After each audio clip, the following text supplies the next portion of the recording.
Okay. Calling the November 8th Petaluma State Schools Board of Education meeting to order. We're going to acknowledge AB 361. We are continuing in a hybrid fashion for now. Comments from the public on closed session items. If you have a comment about anything that's on closed session, you can either come to the dais or put your first and last name in the chat. Mandy, do you have a comment? No? Okay. Just making sure since you're here. We've, okay. Okay, the chat is open. So if you have a comment, please put your first and last name in the chat. We'll leave it open for about a minute.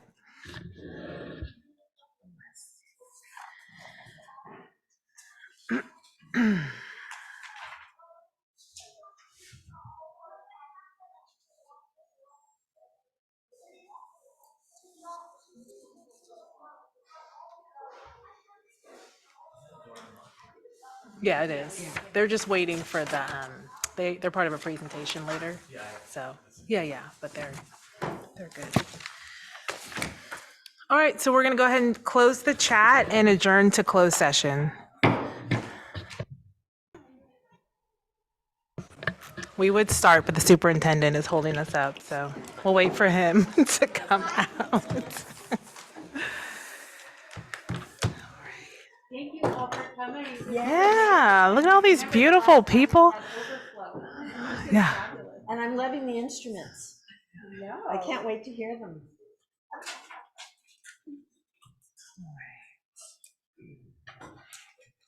Karen, you know where I'm at? It's okay. We can just get started. It's okay. Sit back down. It's okay. It's okay. Fine. Yeah, we'll just go. All right. We'll go ahead and get started. Reconvening at 6:04. Thank you, everyone, for being here. It's so great to see everyone. We are going to start with Students of the Month. Kenilworth, Petaluma Junior, Petaluma High, CASA, and Students of the Semester for Mary Collins at Cherry Valley. So I believe we're starting with Kenilworth. Yep. All right.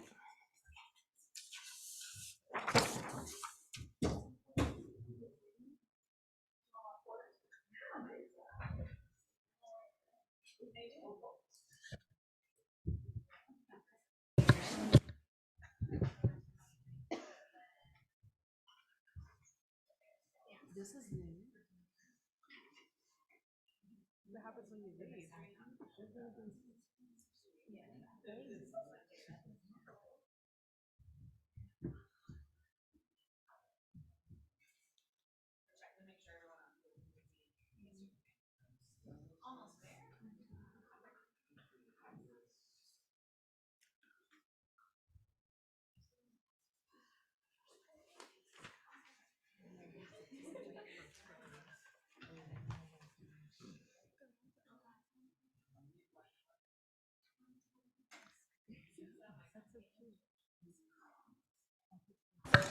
Cool, now you're good to go.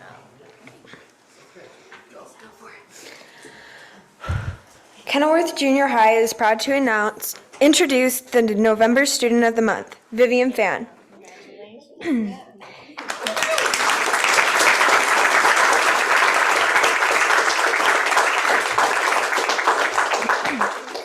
Vivian was chosen Student of the Month because she is one of our most outstanding, engaged, and dedicated students. Vivian earned a 4 grade point average every grading period in 7th grade and has continued her academic excellence into 8th grade. Miss Crozier, Vivian's science teacher, was eager to share Vivian's an exceptional student. She is always prepared for class and is always willing to help her peers. Vivian works incredibly hard, and she is a great role model. You will not find a more dedicated or hardworking student athlete than Vivian. Vivian is a member of our student leadership class, and she also excels in sports. Vivian is a 3-sport athlete at Kenilworth and is a valued member of the Colts basketball, volleyball, and track team. Vivian also plays club volleyball for the Aftershock program. In her free time, Vivian enjoys reading and helping her parents' daycare center. After high school, Vivian would like to attend Stanford University and play on the Cardinal volleyball team. Kenilworth is proud to call Vivian one of our students. Congratulations, Vivian.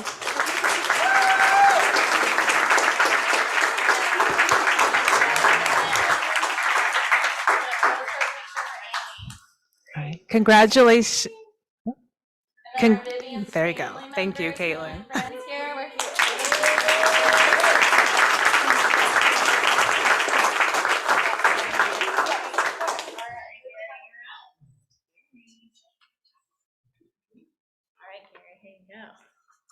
Kenilworth Junior High School is proud to introduce our November Student of the Month, Gary Lee. Gary was chosen Student of the Month because he is one of our best, brightest, and most popular students. Gary has maintained an impressive 4.0 grade point average since arriving at Kenilworth in January and has recently elected our student body president. Gary's Math 1 teacher, Mrs. Maneras, enthusiastically shared, "Gary is a strong math student. Gary turns in good work on every assignment. Gary is always friendly in class and he works well with others." When Gary is not at Kenilworth, he attends an online Chinese school. Gary is fluent in Mandarin and he can currently read and write no less than 3,000 characters. In his free time, Gary enjoys 3D modeling and was proud to share that he and his team won a science competition hosted by the University of Texas while he was living in Austin. After high school, Gary would like to attend a good college, possibly the University of Texas, and study computer science and graphic design. Gary has truly made Kenilworth a better school for all who know him. Congratulations, Gary.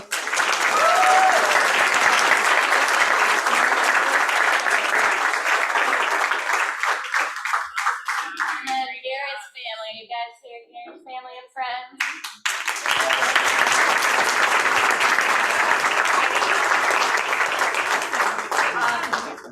Good job, Kenilworth. Thank you guys. Congrats to Vivian and Gary. All right, Petaluma Junior, you guys ready? Yeah. These Kenilworth kids come up and present for us too. Hey, you got your I voted sticker. That's what matters. That's right. Absolutely. All right. Thanks for having me. It is an exciting day for Petaluma Junior and the Johnson Robinson family because we have twins to celebrate tonight.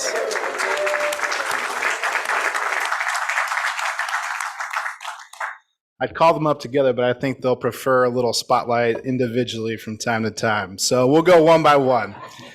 The first one is Petaluma Junior is proud to introduce our student of the month, first student of the month, Rebecca Johnson Robinson.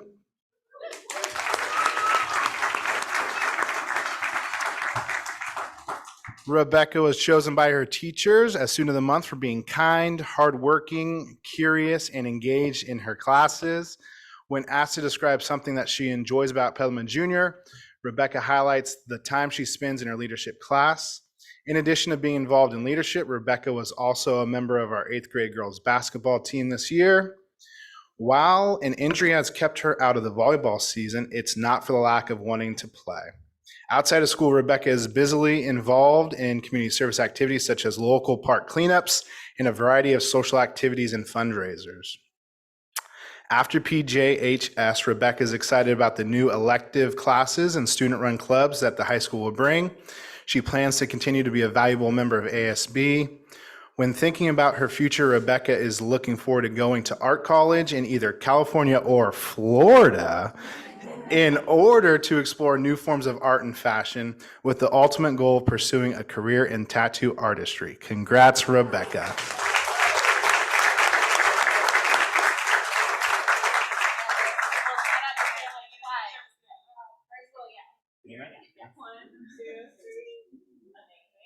And then do we have Rebecca's family? We're going to shout you out twice if you're here.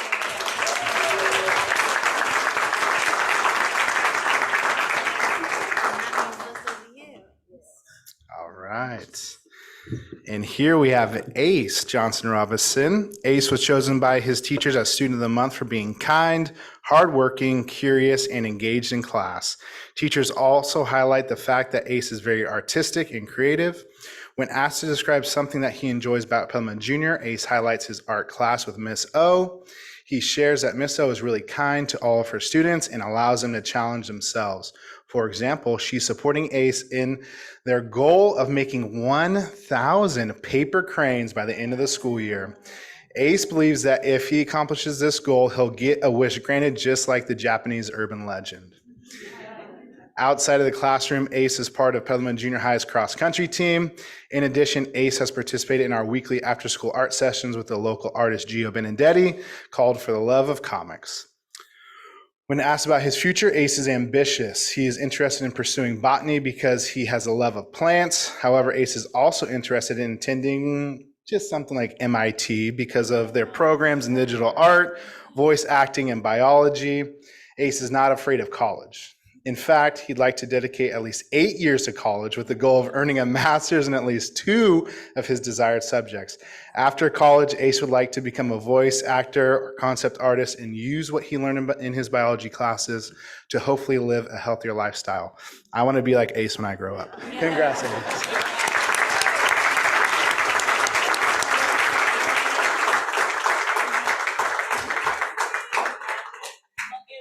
Another shout out.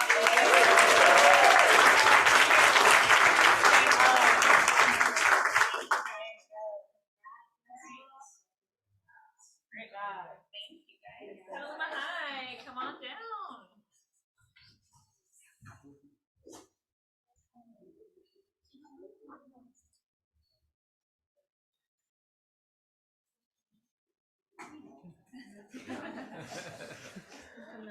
Hello, everybody. We are going to start with Kenna Lowry. Here you go.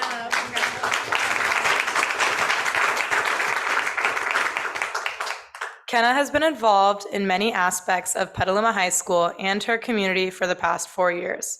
This year, she is the Vice President and Design Team Captain of ASB, a member of multiple clubs on campus, a member of Link Crew, and a golfer on the varsity girls team for the first time.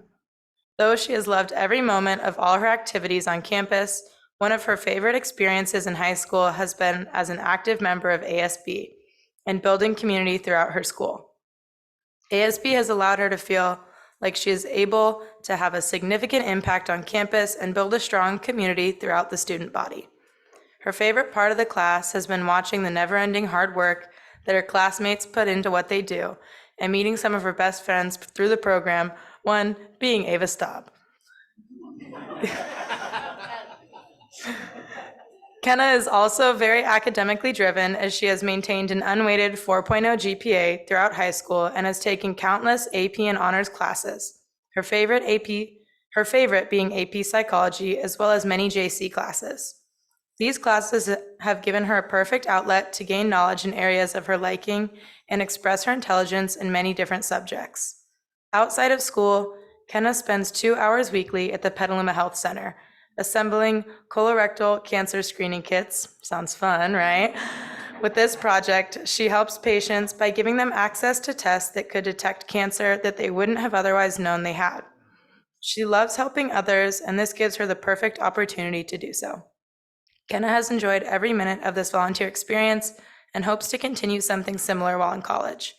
With the limited amount of free time that she has left, she enjoys playing golf with her dad, going to football games, shopping with her mom, and going to the beach with her friends. In her final year at PHS, she looks forward to continuing to build and grow relationships with the staff and student body on campus and graduating in June with all of her friends. She would like to thank her mom and dad for being the best support system and giving her endless amounts of love throughout her life. She is also very thankful for her sisters and all of her friends for sticking with her through everything. Her teachers and counselors have also given her unconditional guidance for the last 12 years. After graduation, she plans to attend a 4-year university majoring in neuroscience or public health, go to med school, and eventually have a career as a neurosurgeon or anesthesiologist.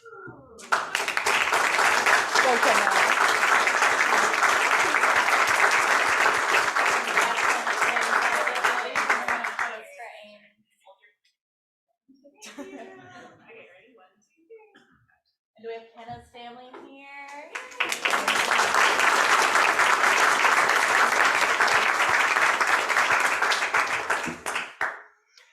You must be Max. Yeah, process of elimination. Congratulations.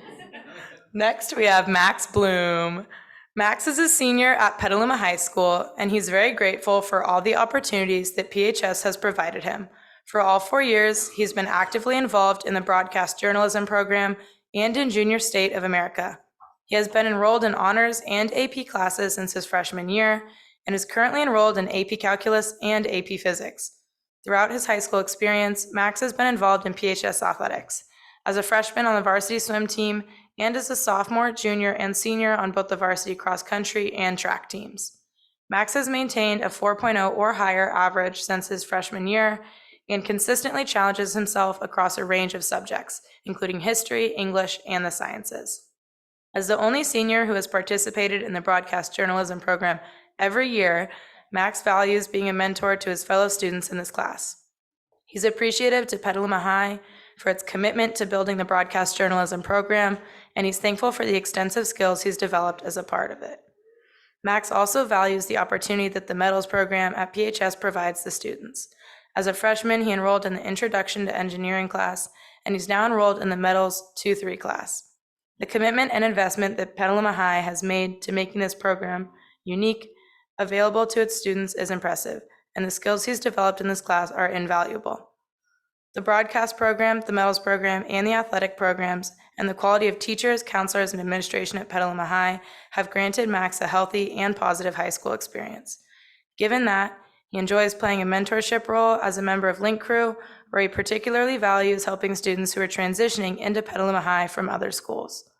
As a fourth-year member of the JSA Club, Max has taken on a leadership position as vice president, a role that was helped by his experience as a boys' state nominee last year. Outside of school, Max has volunteered for more than 4 years at the nonprofit Petaluma Small Craft, where he leads youth sailing lessons each summer on the Petaluma River to encourage youth to get involved in the river and develop a new skill. He's also active at the B'nai Israel Jewish Center as a youth programs volunteer, where he supports the technology delivery of services, which started as a result of the pandemic. During the pandemic, Max participated as a fellow in the Jewish Teen Foundation, an organization committed to nonprofit education and fundraising. As a sophomore, he, along with the other teen board members, raised more than $20,000 for deserving nonprofit organizations throughout the Greater Bay Area. After high school, Max hopes to attend a college or university with strong programs in history and political science.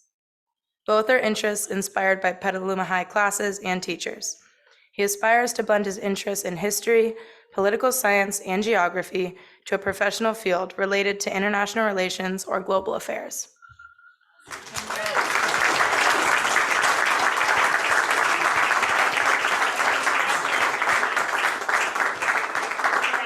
Max's family, are we here?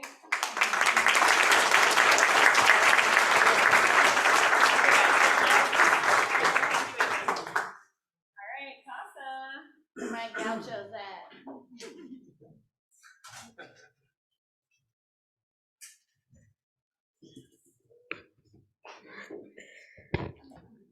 Okay. Hi, my name is Emily Rosales, and I'm Casa Grande's ASB president. Our first student of the month is Ishan Varma. Ishan has taken 14 AP classes and a multitude of JC classes over his years at Casa Grande, from taking a Math 27 class in the summer after his freshman year to a business administration class in his senior year. His schedule has been challenging and full. His large variety of weighted classes has given him a 10 to 12 GPA of upwards of 4.7. He received the AP Scholar Award in sophomore year and the AP Scholar with Distinction Award his junior year. He hopes to attend an Ivy League school and to major in business administration with a minor in economics. A straight A student, he has gotten the Harold Mahoney Award in all years prior and hopes to get it this year as well.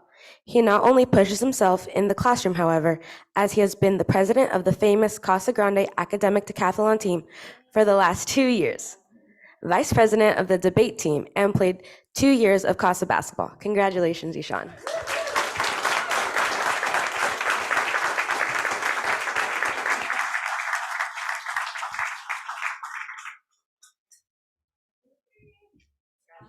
if it's Sean's family, are you guys here? Yeah.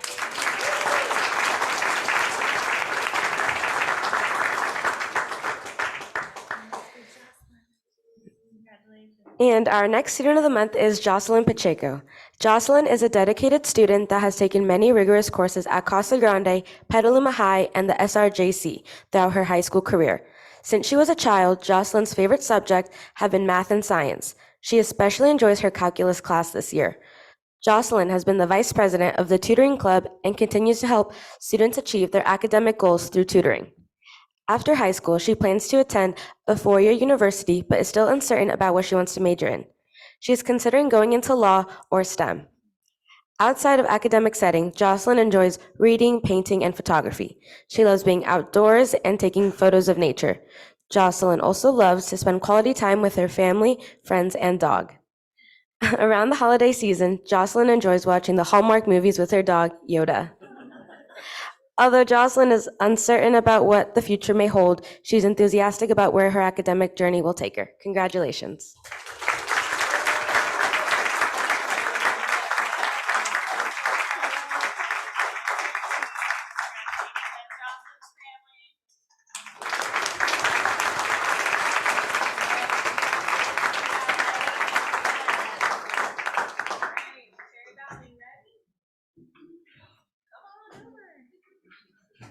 We're gonna present Sebastian.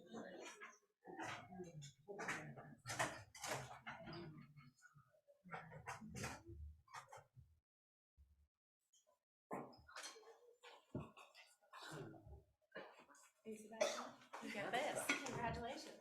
Absolutely. My pleasure to hand it from here to here. Is someone reading for Sebastian? Yeah. I don't have anything prepared. Hi, Hi, I am Jeremiah, and this is one of our Mary Collins School students of the semester, Sebastian Vintella Albulsness.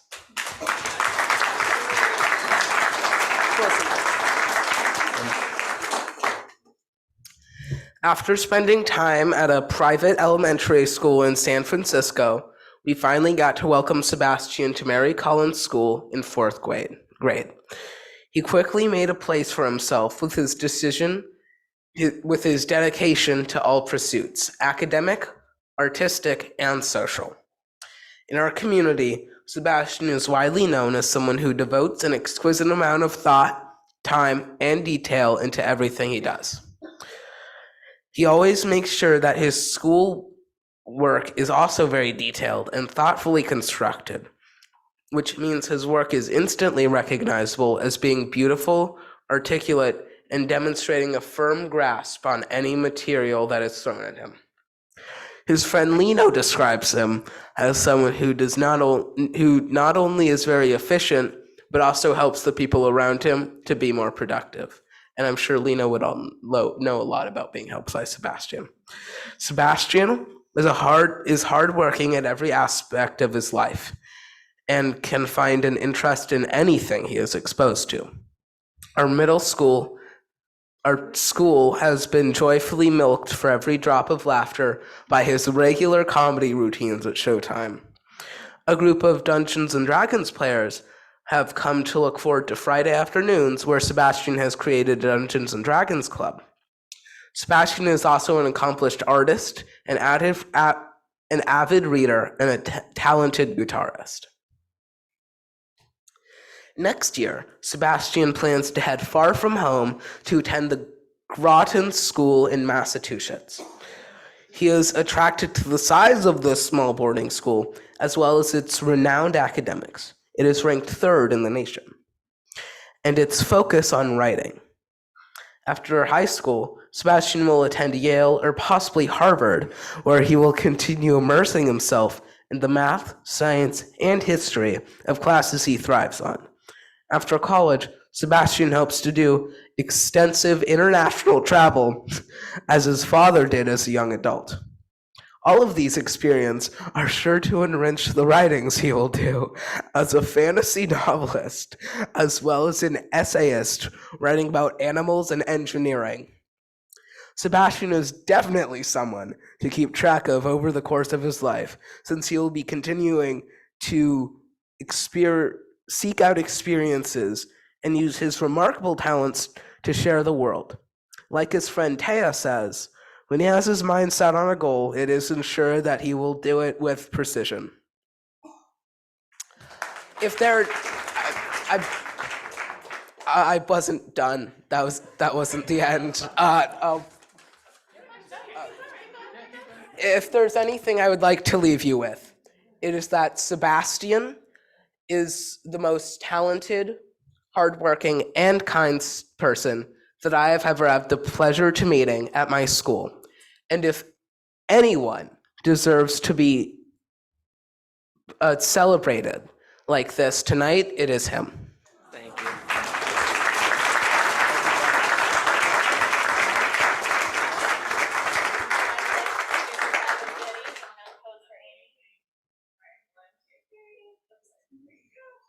And Sebastian's family, are we here?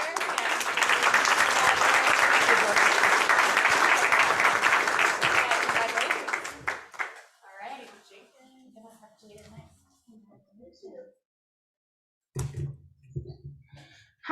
Hi, my name is Mariah, and this is our student of the semester for Mary Collins at Cherry Valley, is Jaden. Jaden is 13 years old and has been at Cherry Valley since kindergarten.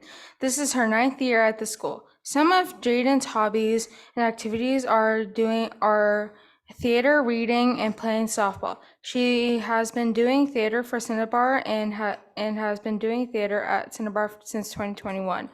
She is the leader of the school ABT and helps set it up for our school. Jaden is part of the tech crew that helps with sound and lights for our school plays and performances. She plans to attend Technology High School because they have an engineering program with a smaller setting that appeals to her. Jaden's plans is to continue her education to become a doctor. She wants to become a doctor so she can help people.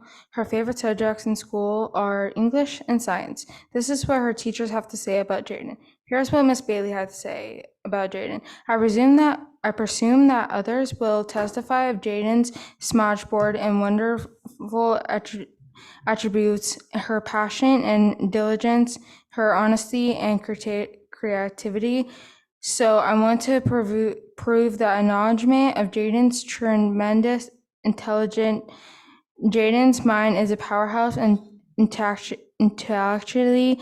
Her gift of thought, both quick and deep, are so impressive. She can reach for whatever star she may choose. This is what Jaden's friend Taya had to say about Jaden. Jaden is one of the most welcoming and caring people that I am honored to say I know. She has that wonderful power of immediately putting a smile on everyone's face with ease. I know she has overcome many difficult obstacles and worked so hard to get where she is today, and I can't be the only one who is very proud of her. This is what her friend Sebastian said about her. In my 13 odd years of life, I have not met someone with such aptitude for people, learning, and helping others as Jaden. Every opportunity Jaden has to improve her community, she jumps at it with no hesitation. It's something I take great inspiration from, and I hope it will be never fade. These are what Jaden's friends and teachers had to say about her.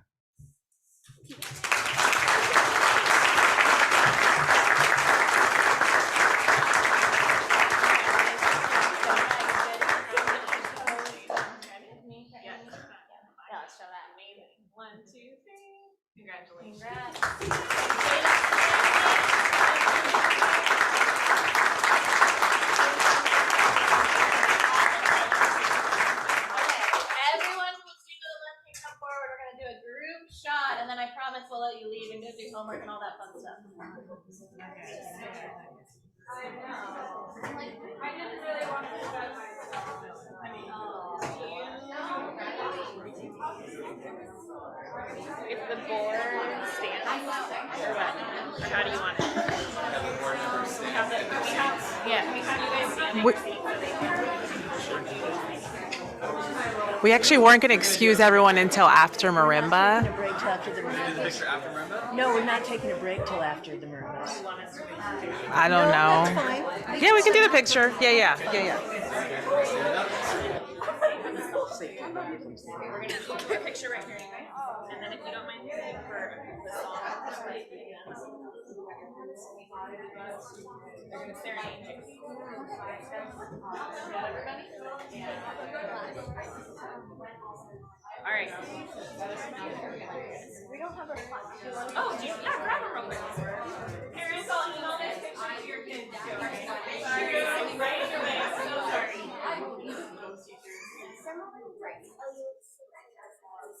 And then we're gonna be serenaded by an amazing marimba song after this, and you guys can hang out, okay? And then we'll do a quick break. All right. Board member. How's it going? Okay, ready? 1, 2, 3. Let's give them all a huge round of applause.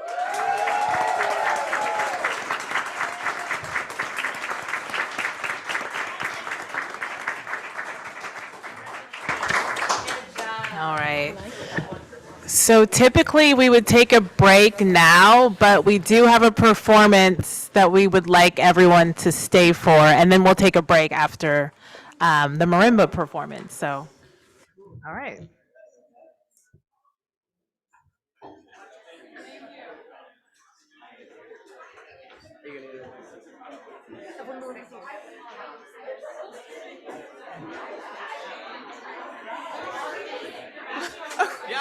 I planned it. I brought my board. I'll be back up the answer. All right. Good evening. We are so excited tonight to have Tobias Sparks and a group of Loma Vista students. I want to introduce Tobias Sparks from Play Marimba, who have a presentation for us tonight. Hello, everyone. Hello, trustees of PCS. I'm Tobias Sparks, and this is Irene Gilcrease. We are some of the founders of the Play Marimba program that started at Loma Vista in 2016. Trustee Jens, one of his child was one of the first students in the program. His daughter is still in the program with us. We're very excited at the opportunity to partner with PCS to bring our music program to more students in Petaluma and Sonoma County. Our program is quite unique. It was developed here, and it's based on these Zimbabwean-style marimbas from Africa, although we play songs from all over the world. The program this year will be working with the 4 elementary music specialists and training them in our curriculum and also in our methods of teaching, which is quite different than normal music classes. A lot of people emphasize reading sheet music, and we prefer to teach in a way that our children learn language. So if we think of our children, we speak with them, we play with them, and they learn through that, and then later we teach them how to read. So it's a very, it sounds like something very new, but it's actually a traditional way of teaching all over the world. Hi, my name is Irene Gilcrease. I'm honored to be here and be able to share with some of my former students. Thank you to them for setting up while we talk. So something cool about the marimbas that might set them apart from other instruments that are traditionally introduced in elementary school, although they're all wonderful. These instruments come pre-tuned, and so the first day they can play something that sounds good to everyone's ears. So that's pretty nice. And as you will see, there is an innate physicality in playing the marimba that really matches the energy of anyone who wants to expend energy, but especially elementary school students. And you can tell that we actually have different instruments here. They're different sizes, and so kids learn to play all of them, and they switch around. So it keeps it fresh. And it draws from different, so one thing that's really lovely about our program is that it's very joyful. So I hope that we will impart that upon all of you this evening. Another feature of our program is that the material that we teach the students they are actually like full performable songs. I like to say that I never want to play anything with my students that I wouldn't myself want to perform on stage. And so you'll see that the students really connect emotionally with what they're playing, and they come in and they're like, I want to play Three Kings, I want to play Sneaky Monkey, right? They develop relationships with these songs. And so in our experience with this program, and our students can chime in if they agree, but they come in and they're like, I want to play this song first, right? We have songs that become our best friends, and it encourages depth and mastery of songs, and also improvisation and variation, because once you get the basic part of a song, students make up new parts to the songs, and we encourage that. And so improvisation and creativity is embedded into this program. And we also foster community within these programs, because every class becomes a band. And so in a band, you got to look out for everybody. You got to make sure that you're playing loud enough to hear yourself, but not loud enough to drown out everyone else. If you can play a part faster, but somebody next to you can't play it as fast, we're going to play it like that person next to us. And that way it encourages empathy. And also the way that the marimbas are set up, it encourages collaboration and also parallel teaching, in which students that might get a part faster, they went home and they learned a part, they have to learn it upside down, and then they play upside down on their friend's marimba to help them out. And so that gives them a whole new challenge, right? While also helping their friend out. And that is part of the culture of this program, is if you got it, awesome. Turn around, play upside down, and help out your friend. And we just, it feels truly like we're one group that moves forward together. And so we get to celebrate everyone, and everyone has a part to play, literally. And it's truly joyful. And as we all know, and as you all know, in education, joy is not always centered.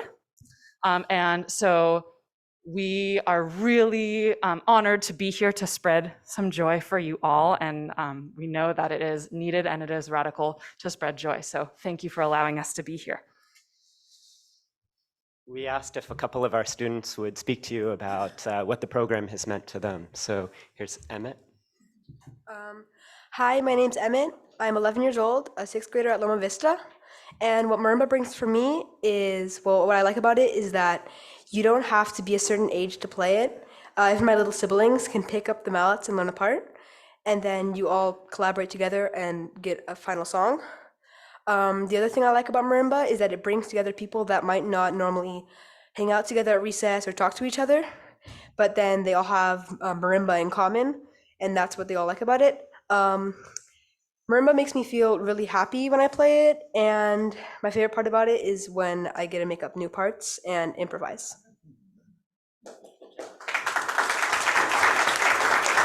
And this is Maya, also in sixth grade. Hi, my name is Maya. I'm a sixth grader at Loma Vista. Something marimba has done for me is that it has given me confidence and discipline. It has also gotten rid of my stage fright, and I think it could get rid of somebody else's. It also makes me feel happy. When I'm feeling down, I could be playing it with my friends or even in my room. And all those uplifting songs I've learned in the past make me feel happy and good for others.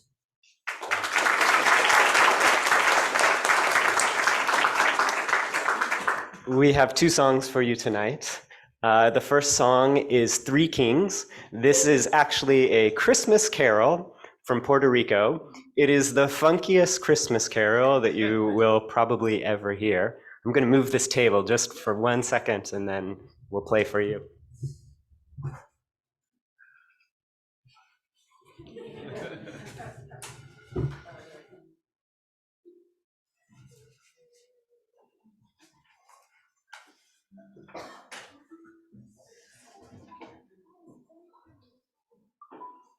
Go for it, Emmett.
Thank you.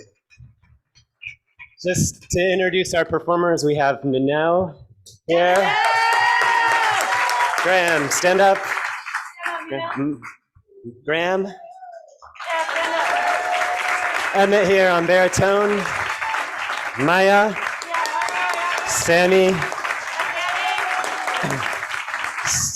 So what's very amazing, these are all sixth graders from Loma Vista, is that everyone here, due to COVID, has been playing about a year and a couple months for the school year. So they've done a tremendous job learning. And we have one more song for you. We have one more instrument, normally a bass marimba. It's actually the size of a small car, so we didn't bring that one tonight. We have one more song for you, written by another marimba teacher up in Washington State, called Someone Else's Cat.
Thank you so much.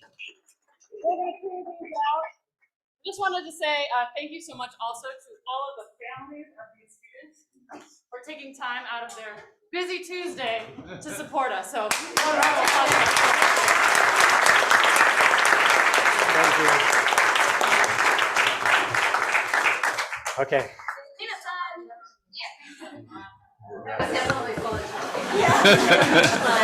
Thank you, Play Marimba. Thank you, Tobias. Thank you, students. We really appreciate you guys being here.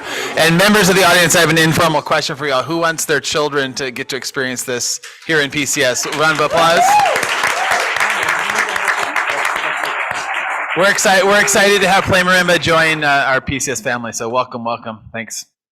All right, so we're going to take a 5-minute break. I would love to say every meeting is this lively, but it's just not. But thank you so much. That was amazing. And we will take a 5-minute break.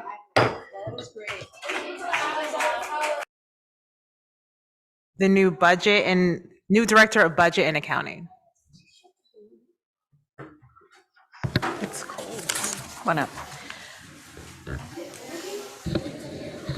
Okay, so I'm super excited to be able to introduce. Is your microphone on?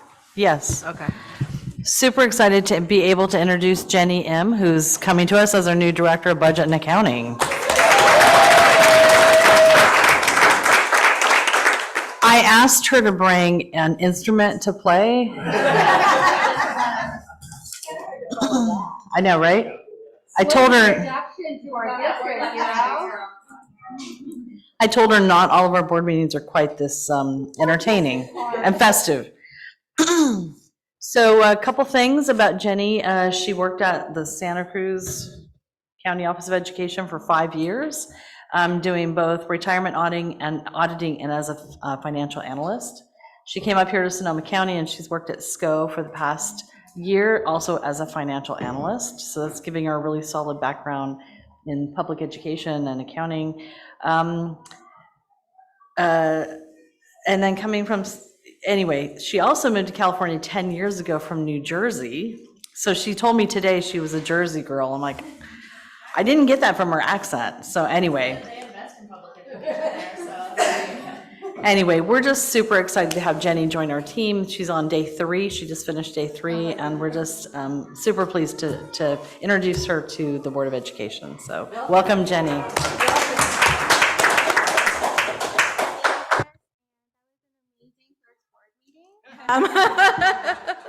And I know you're all probably trying to hear for a Jersey accent. I've heard I don't have one.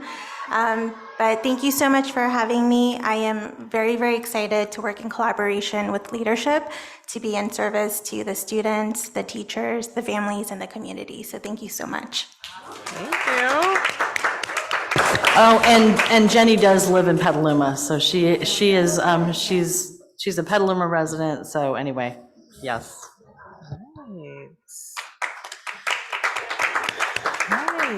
And I feel like budget and finance is like legally required to always go after the really fun things. Just, right? Like every time. Yeah. Well, she will soon find out how quickly we can clear a board meeting.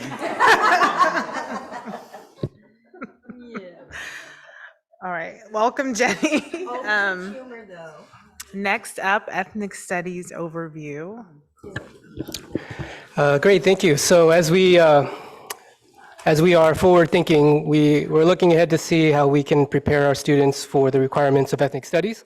I invited Matt O'Donnell from county office to share background information about ethnic studies. He has much more knowledge and a specialty in this than I do, so I'll hand it over to Matt to present, and I'll share the screen here. Good evening, everyone, and happy election day. Hopefully, everybody was running did well. They didn't even put us on the ballot.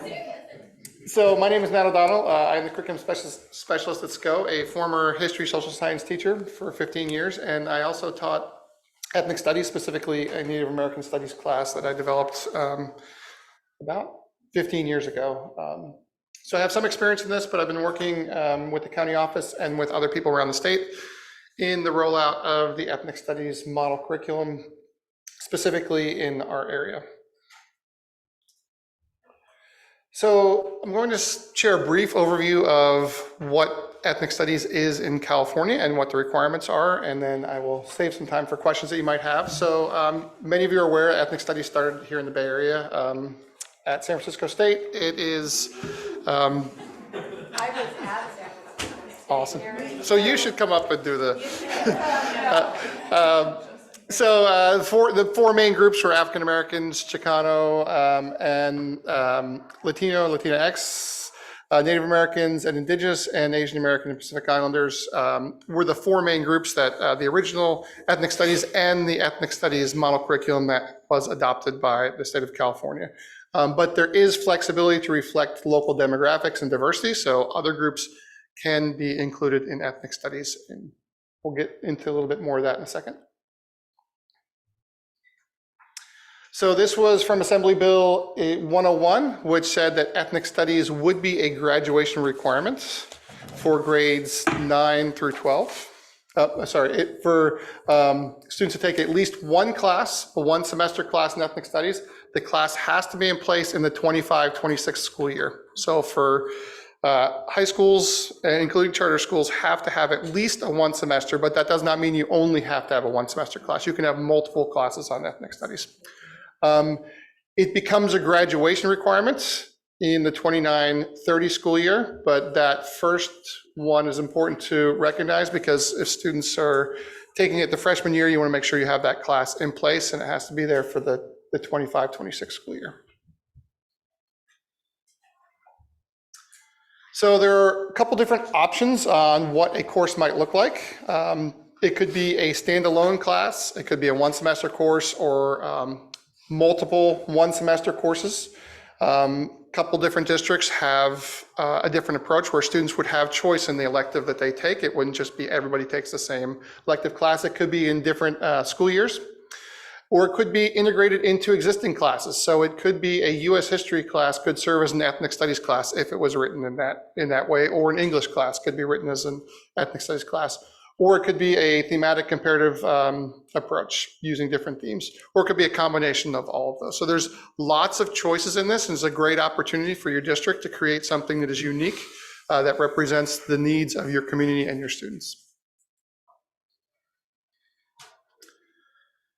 For instructional materials, there are only a few requirements. One is that it's appropriate for everyone, including all races, religions, gender, sexual orientation, and ethnic background. And it doesn't promote any bias or bigotry against any one group, and doesn't promote any religious doctrine. So those are the things that you have to look out for when you are looking at any instructional materials.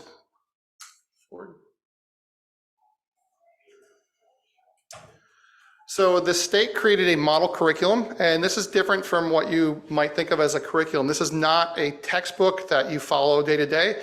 This is just a guide for districts to use to develop their own ethnic studies plan. So there's all kinds of different things in there. There's different lesson plans, there's examples of other classes being taught around the state, and it focuses around those four groups that we talked about. It really wants to highlight the contributions of groups that have been left out of history and left out of the experiences for many students in our schools.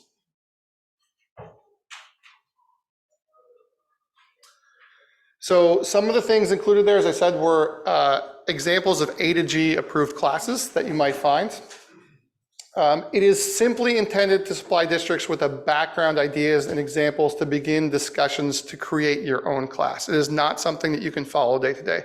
So every district in the state has to develop their own class for ethnic studies. Now, there are some groups that are developing ethnic studies classes that you could take on and just implement, but I would recommend against that because that doesn't necessarily represent your community and your group. And I think the way your district is approaching it, by starting early and engaging your community to develop something that's going to really benefit your local students.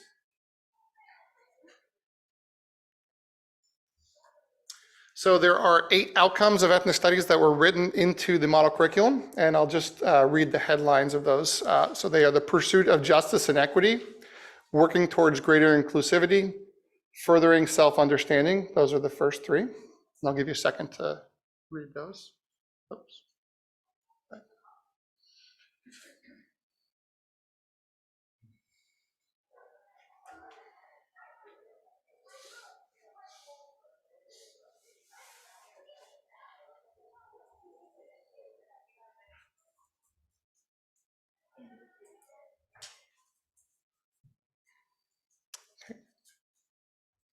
And then developing a better understanding of others, recognizing intersectionality, and promoting self-empowerment and civic engagement. And specifically that last one is something that's been really pushed in history, social science the last few years. In the framework especially, they want students to take civic action, and they see ethnic studies as another avenue for students to get some civic education and to take civic action.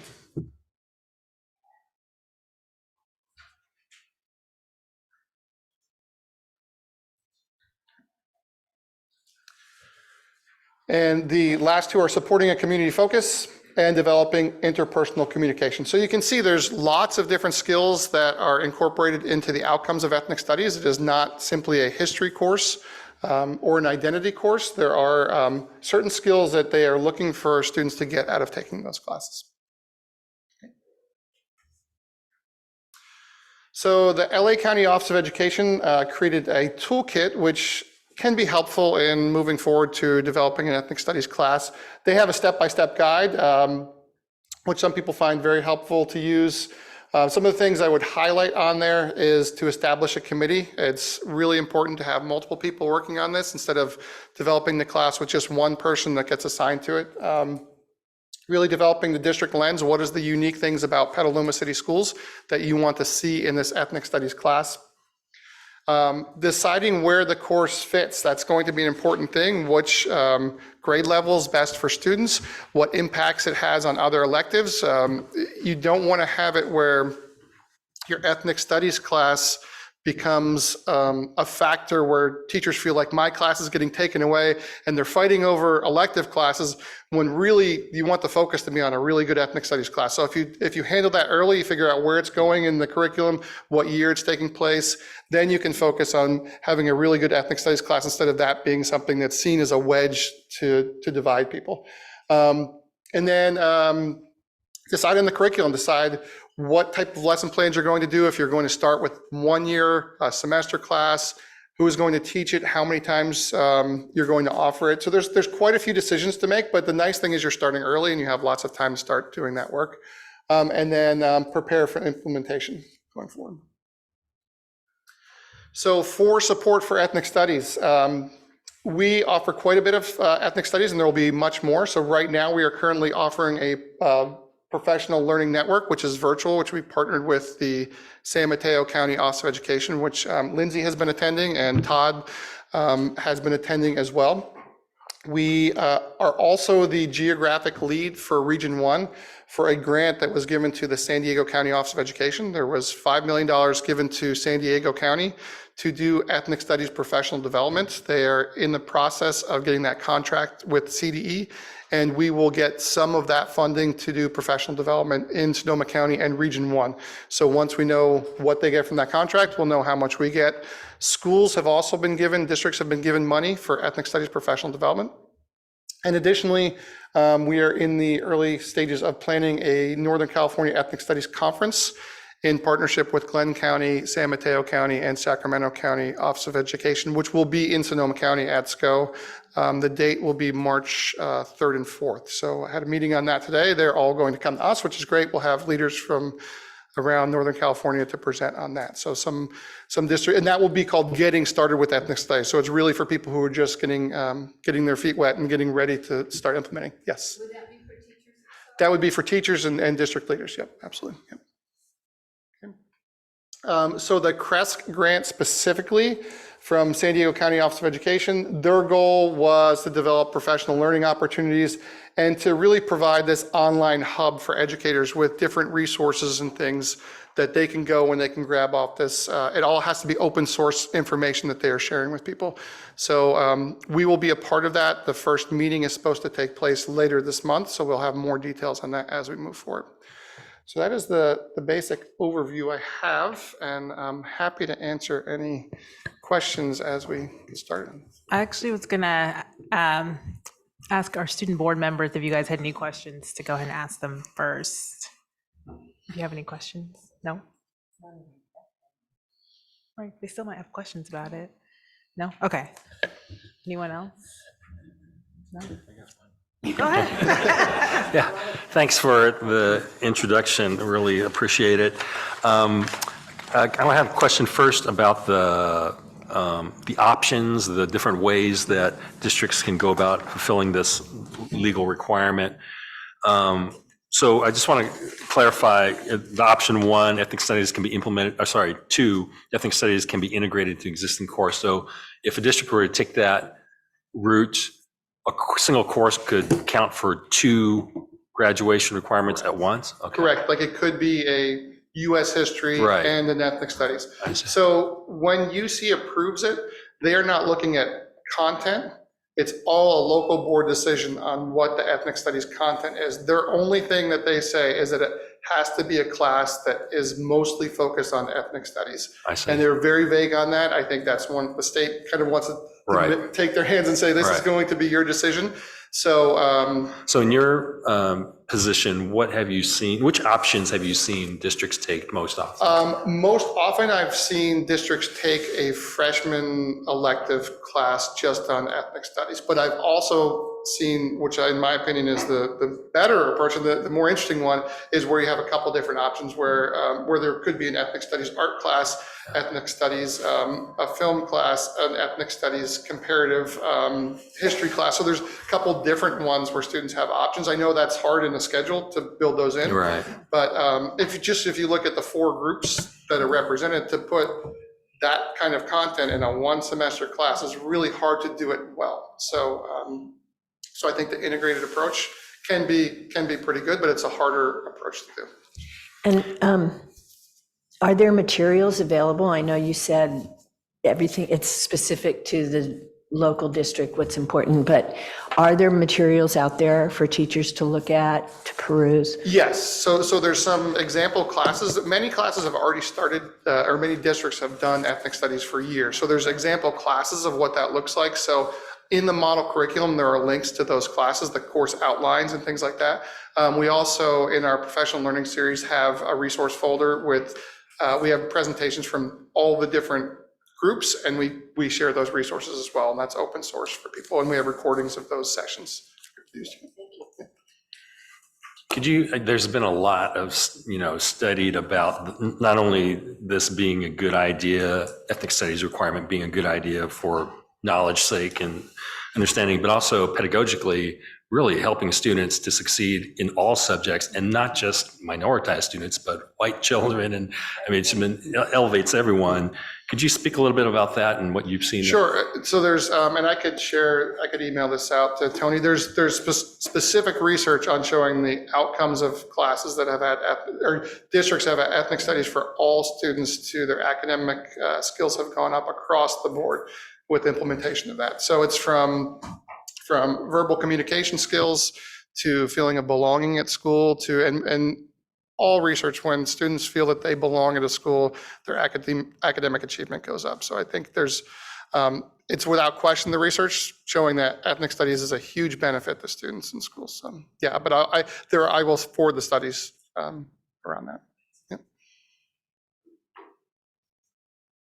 Anyone else? Questions, comments?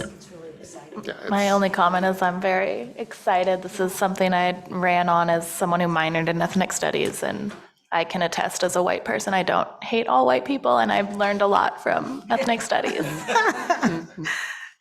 Yeah, my main question was going to be about professional development. So it's really exciting to see that you have these options, especially coming to Sonoma County. Yeah. So yeah, there'll be quite a bit, and it's important for, as we know, sometimes initiatives come out and we find out half a year before, then you have to put a brand new teacher in the class that's never taught it. And now we actually have a little bit of a runway to get teachers trained up. Okay. Great. Anyone else? No. Thank you. Thank you. Yeah. All right. Transition program overview. All right, so we have a lot of programs that really support a lot of our students, especially our most underserved students, and one of them is our transition program. And I'm happy to introduce Mandy Kirk, who will present on our Petaluma transition program and give you an overview of what it is and how we can support it. No musical instruments, sorry about that. I didn't realize that was a requirement for performing at tonight's show. Can I sing? The Petaluma, no, don't. Yeah, I'm just here to give another overview. I spoke with you last year after I was in the job a short time, been here a little longer, a little bit more to share with you. The program, for those of you for whom this might be new information, started in 2019 with Petaluma City Schools. It was run for many years by the County Office of Education before that. And then some people had a great vision for having the students learn and work where they live and created this program opportunity. And go ahead, next slide. Oh, sorry, next slide. So we'll talk about an overview and then we'll have time for questions and answers at the end. We are a program that serves students between the ages of 18 and 22 who continue to receive services through their IEPs. Students are placed with our program when they finish high school, having earned a certificate of completion, not a diploma. And it's an IEP team decision that their placement should be with us to continue in services that are provided by our district. Next slide. Oh, here we have some students. Hi, my name is Talha Ahmad. I go to the Petaluma Translation Program, and a few things that I like about this translation program is that I have a wonderful teacher who helps me with the help I need, and I get to learn the things I want to learn, and I have a really good friends here who help me and are really nice to me, and I really love coming here, and it's the best place for like people who would like to learn about if you have like mental health problems, or if you want to like have a better education, you can come to the Petaluma Transitional Program and learn.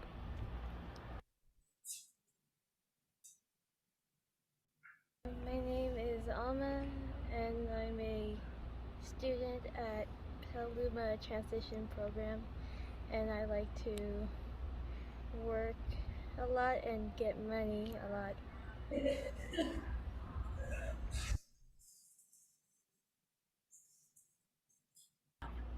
Hi, my name is William Richardson. I'm in a program in Petaluma Transition Program 2022-2023. My favorite activity is going on field trips. We actually went to the pumpkin patch last week. We're going to the McDonald's and a Halloween store, and it's going to be fun. Stay tuned for more information. So we use a lot of community-based education in our program. Students take the city bus to the pumpkin patch, which feels to them like a field trip, but we know it's embedded learning. We also do a lot of shopping. We go on outings in the community. So most of our 25-ish students, we have another student starting next week, come to us from Petaluma high schools, but we do have a couple of students who came to us from other area high schools or from non-public high schools after they completed their K-12 experience. Here we're at Starbucks.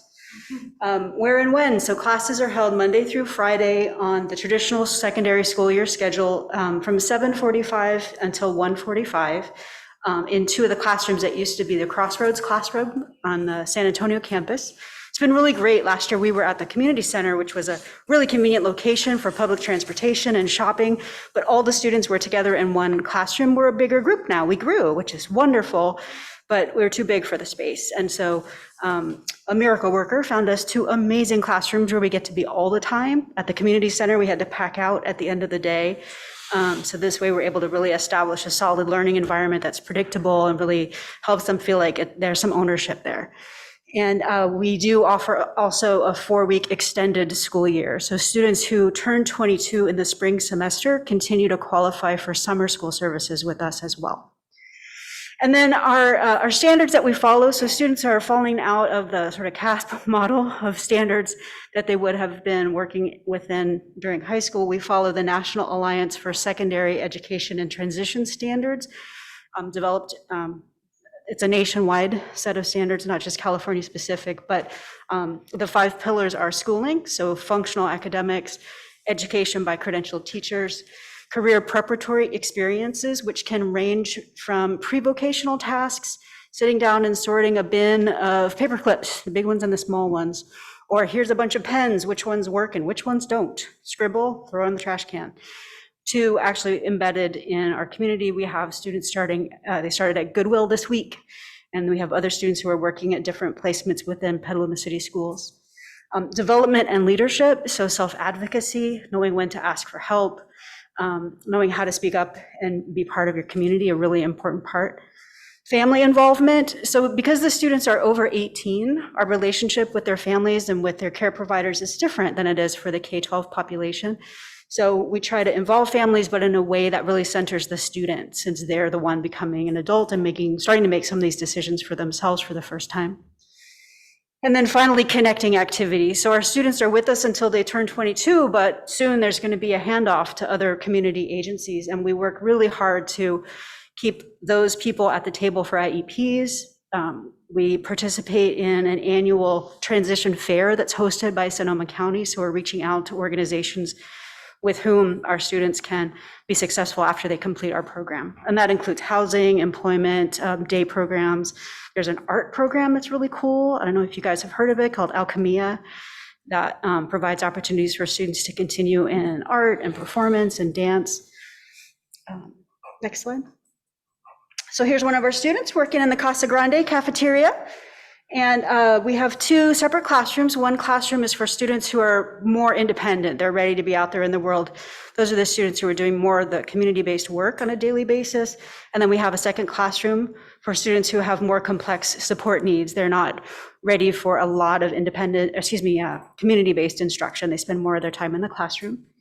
Students can move from one classroom to the other and hopefully make that progress in the time that they're with us. And when they complete the program, they'll earn a certificate of completion of our program. And then here's Talha, we saw him in the video. One of the ways that we prepare students for the world of work is simulating or having these pre-vocational kinds of tasks. We get bulk donations for a local food bank, hundreds of pounds of pasta in these really large boxes. Students put on a mask and some gloves and hairnets, and we put the pasta into family-sized portions, and then we return it to the food bank for distribution. We do that about every 2 weeks. We get cookies from Crumble, we get pies from Petaluma Pie Company, and the students are learning work skills and they're giving back to their community. So we also are working at the Casa Grande kitchen, the Petaluma High School kitchen. Petaluma Adult School offers an English language program, and our students are working at the daycare that's provided there at the McDowell campus. And at the PCS maintenance yard, some of our students in the complex support needs class go every day, and they go and they help with litter abatement. They're organizing the recycling. Because it was raining today, they cleaned the kitchen. So we're able to find work for all of our students through the range of offerings that we have. And then the food bank. And then we're working on CVS. So CVS has a workplace development or workforce development program where they offer 12 weeks of structured training for students. And then at the end of that 12 weeks, students are either hired because they're ready to be CVS employees, or we'll bring in another student candidate for that program. And then Goodwill, we started there yesterday. What we do, classroom instruction, is often functional academics, so simple adding, if this recipe to make one pie needs 2 eggs, but we need to make 4 pies, how many eggs do we need? Daily living activities, things like laundry and cooking and sewing on a button, and when do you polish your shoes, and how do you write a thank you note, those kinds of daily living tasks, and social skills. We do a lot of conflict mediation. We do a lot of please don't text that way to your parents kinds of real life kinds of things. Yeah, I know you're mad at your mom, but that's really not what you want to say in a text message. This is our Petaluma Junior High's culinary classroom, which again, we're so grateful for the opportunity to use more resources from within the district. It allows us to have the students cooking their own meals. There are laundry machines in that classroom, so we can teach them how to actually do real laundry. And there's a garden outside. It's just been a fantastic facility for us. And here's one of our students practicing their pedestrian safety skills. Got to look both ways before you cross the street. So when we go on these outings that one student was describing, it's not just to go have fun buying pumpkins. It's a very pragmatic way for students to practice the skills that they learn in the classroom in a controlled setting out in environments where there may be unexpected experiences that they need to learn how to problem solve.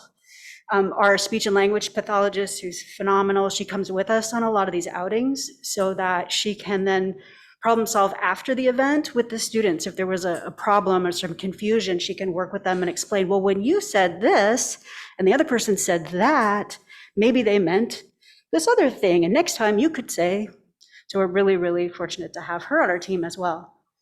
Pedestrian safety, shopping, leisure activities, pro-social or positive leisure activities are super important for us to model and teach for our students, because often students in this population are very susceptible to peer pressure and they can fall into kind of negative and dangerous activities. So we want to structure that time for them in a positive way. Here's one of our students practicing those sorting skills. We've been making crafts. We're going to be bringing some for sale, or not for sale, suggested donation here during the holiday season. We've been doing cooking lessons. We've been gardening. And we've had some guest speakers. We had a speaker come from the Department of Rehab to talk about the kinds of supports that they're able to offer to our students out in the world of work. Petaluma Transit came and brought little backpacks and maps, and we talked about how to backwards plan from your destination. And we've also had, just last week, we had a local veterinarian came and talked about all the school that she had to do and what do veterinarians do and what are some jobs that you can have if you're not up to the thousands of years of school that she had to go through, and still if you love to work with animals. So if anybody knows of interesting people who might like to come and talk to our students. So this is kind of sums it up where we aim. So our vision is that every student in our program will grow to be their most independent self with a vision for their future and a plan to make that happen. This is a shot of one of our students weeding in the Petaluma Junior Culinary Garden.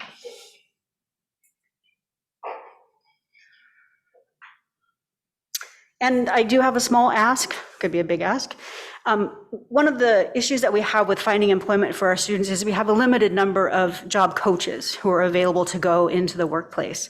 So if anyone has a contact at a company who could accommodate a large group of students, 4 or 5 or 6 students, one example is the hospital. I've made 1,000 phone calls to the hospital to try to find the right person to whom I could explain our program and what we're looking for. And I just can't make the love connection. It's not happening at the hospital.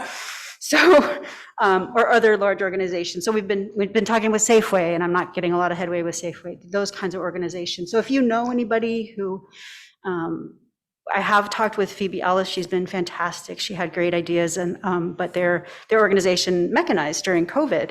So a lot of those companies that used to be able to take in large groups of entry-level workers aren't able to do that right now. So just putting it out there. Okay. And I want to say thank you so much to Molly Nagel and Linda Susan, for all your help at the beginning of this. Tony Hua helped us put this presentation together. Thank you. Chris Thomas, thank you a million. Thanks for all the things that you've done for us. And Matthew Harris as well for your past and ongoing support. And our teachers, our service providers, our instructional aides who are just phenomenal. To Marsha Short and the transportation team who are always there for us. They always come through. And to Becky Lofton for taking us into her campus. We really appreciate her hospitality there. So.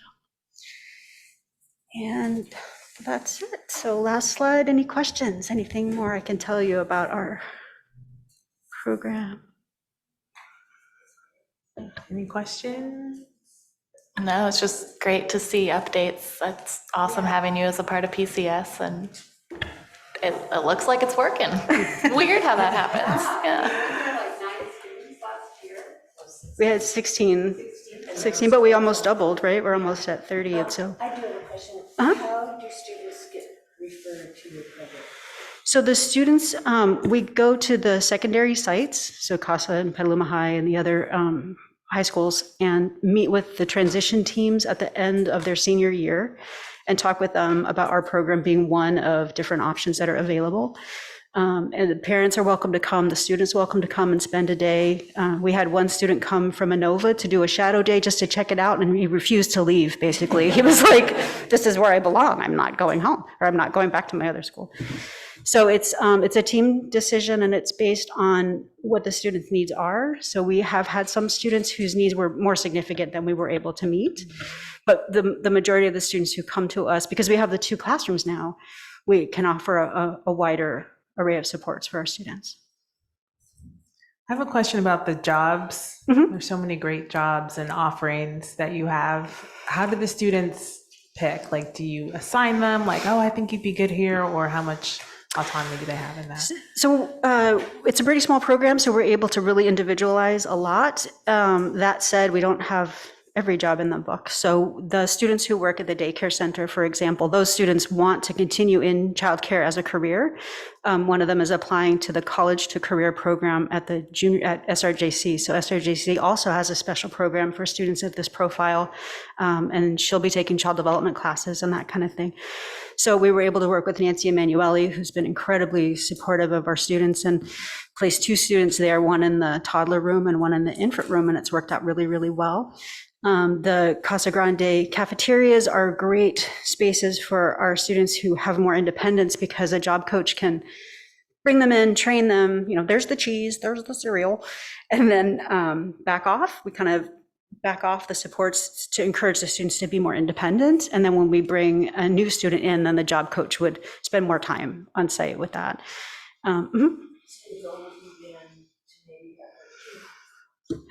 So the goal at that point would be to get a job in a restaurant? Do you have restaurants that? Right.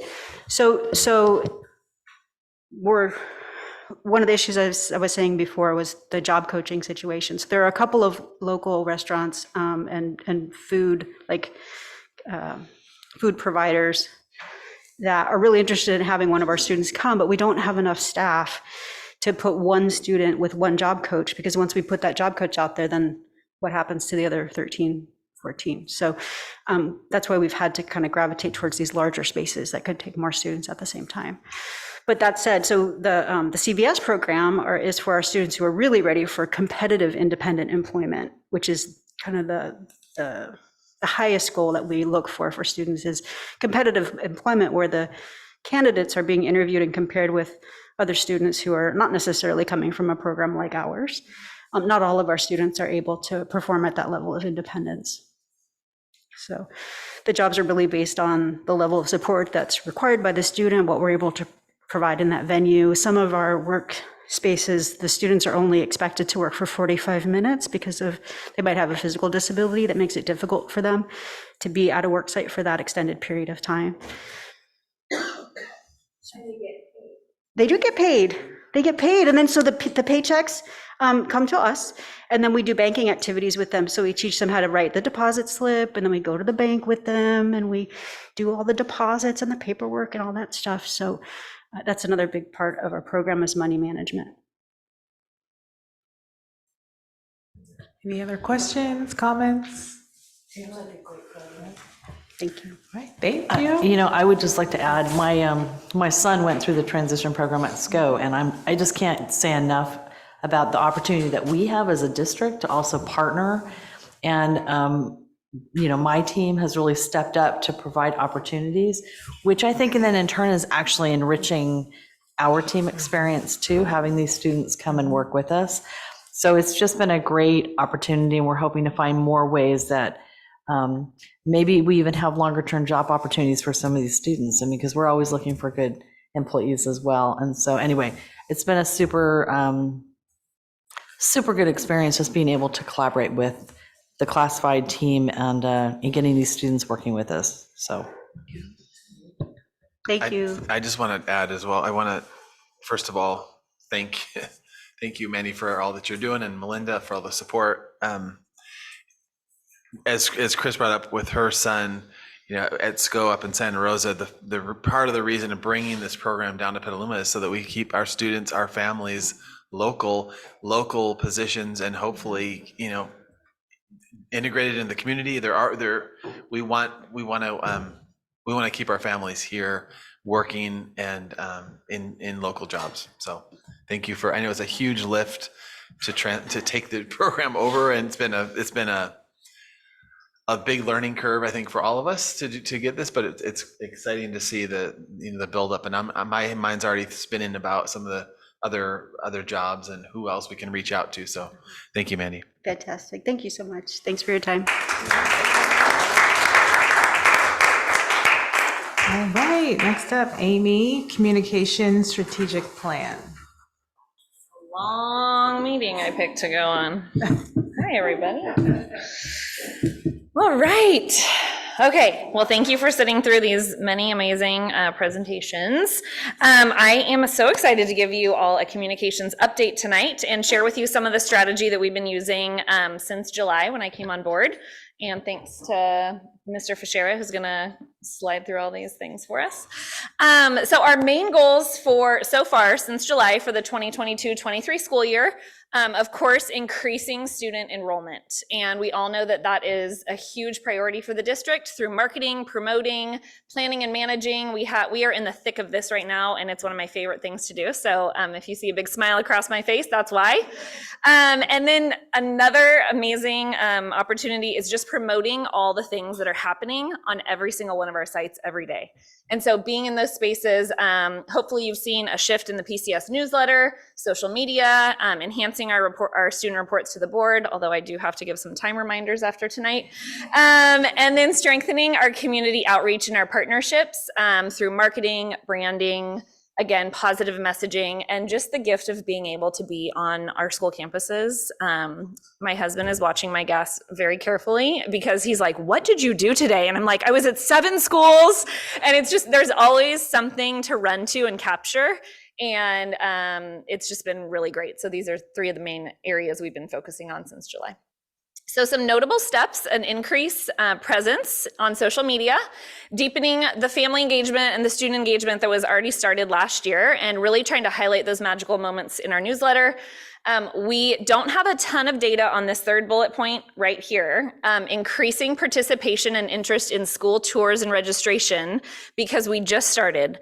But the most exciting data point that I have to share with you guys is that Petaluma High School's tour in October for prospective new families had 4 people at it. Last week, there were over 50. And yeah, it was so exciting. I went to attend just to check it out. And there were 2 students who were planning on leading it. And they were just, I was watching their eyes as the library was filling and filling.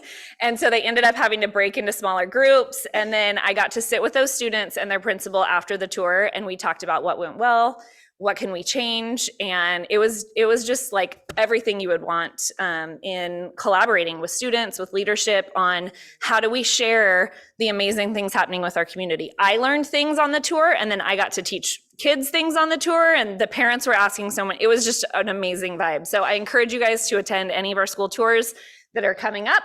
And then of course, branding, marketing, and promoting everything that we're doing. Amy, yes. Do you know what made do you have any ideas of what made that huge change? Was it Maddie, I'm a loudmouth in case you don't know. And so we've been sharing it on social media, and really, like, for the first time, we have centralized messages going out to 6th grade families across PCS and our feeder districts. Hey, come to our junior highs, here are all the tour dates. And the same thing for 8th grade to high school. We didn't even actually notice all the 8th grade families about this tour. It was just word of mouth, websites, social media, and 50 people showed up. And so that was really exciting. I'm a little nervous about how the next ones are going to go, because the junior highs are not doing an RSVP. They're like, let's just see what happens. So, and some of the principals have said, like, people don't usually show up, and I'm like, let's see how it goes. So I think that especially after COVID, people are just itching to connect with their school campuses. And so we're really excited to provide that. Yeah. Here's social media in numbers. This is where we are with our followers right now. And then on the next couple slides, we have this great access. It's called the Meta Suite, and we can see a lot of data about who's looking at what and when. And so what I did is I started in July, so I was able to pick the time frame that I wanted these graphs to look at. And you can see that this is gauging our reach. So on Facebook and Instagram, our reach has, this is the number of people who have seen any of our posts at least once. You can see on the left for Facebook up 205% and Instagram up 492% with a reach right there at 11,000 and 7,000. So that's exciting. And then our page and profile visits, again, you can just see things climbing from July to now. And I would, of course, like to see all of these numbers be higher. Like, I would love more than 2,500 people to visit our Facebook page. But when you look at the percentage of increase, it's like, okay, this is exciting. And then the next slide shares how many new followers we have on both Facebook and Instagram. And again, I would love for these to be much higher, but just by being out there, when I was at Petaluma High, meeting with those students who led the tours, they're like, oh, we have an Instagram. And so they're, connecting. And so we actually have quite a few students who have been following now, which has been really fun.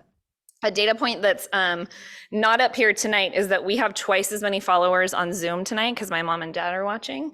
And so we're taking it wherever we can get it, So you might be wondering, why are people more engaged now? We're posting more often. And then hopefully we're telling stories. So this post, I know many of you saw it because some of you commented on it. This is our most engaging post since July. If you look on the right here where it says post engagement, 900 people did something with this, which is so cool. Dion is the lead custodian over at CASA. And I literally went there just to say, Dion, I keep hearing your name come up in conversations and you're amazing. And can I take your picture? And he's like, what? And so the little things of appreciating our classified staff, the people who often go behind the scenes, I think that our community really likes seeing those little pieces that you don't get to, see maybe when you're visiting a campus. So I just thought this was incredible that we had this post reached about 3,000 people. So go Dion. Yeah. So for enrollment, a few things I just wanted to highlight to make sure that you're aware of right now. And that's just that our strategy is making sure that the community is aware that we have tours happening already at the secondary. They have started and they'll continue into the spring. So we have daytime and evening tours at the secondary. I am good. Yes, I will. And I have most of them on our PCS calendar, but what's happening is the schools who do require an RSVP, they're filling up real quickly. And so we're adding more tours. So I will send you guys, I'll make sure that we get you all of those dates. Yeah.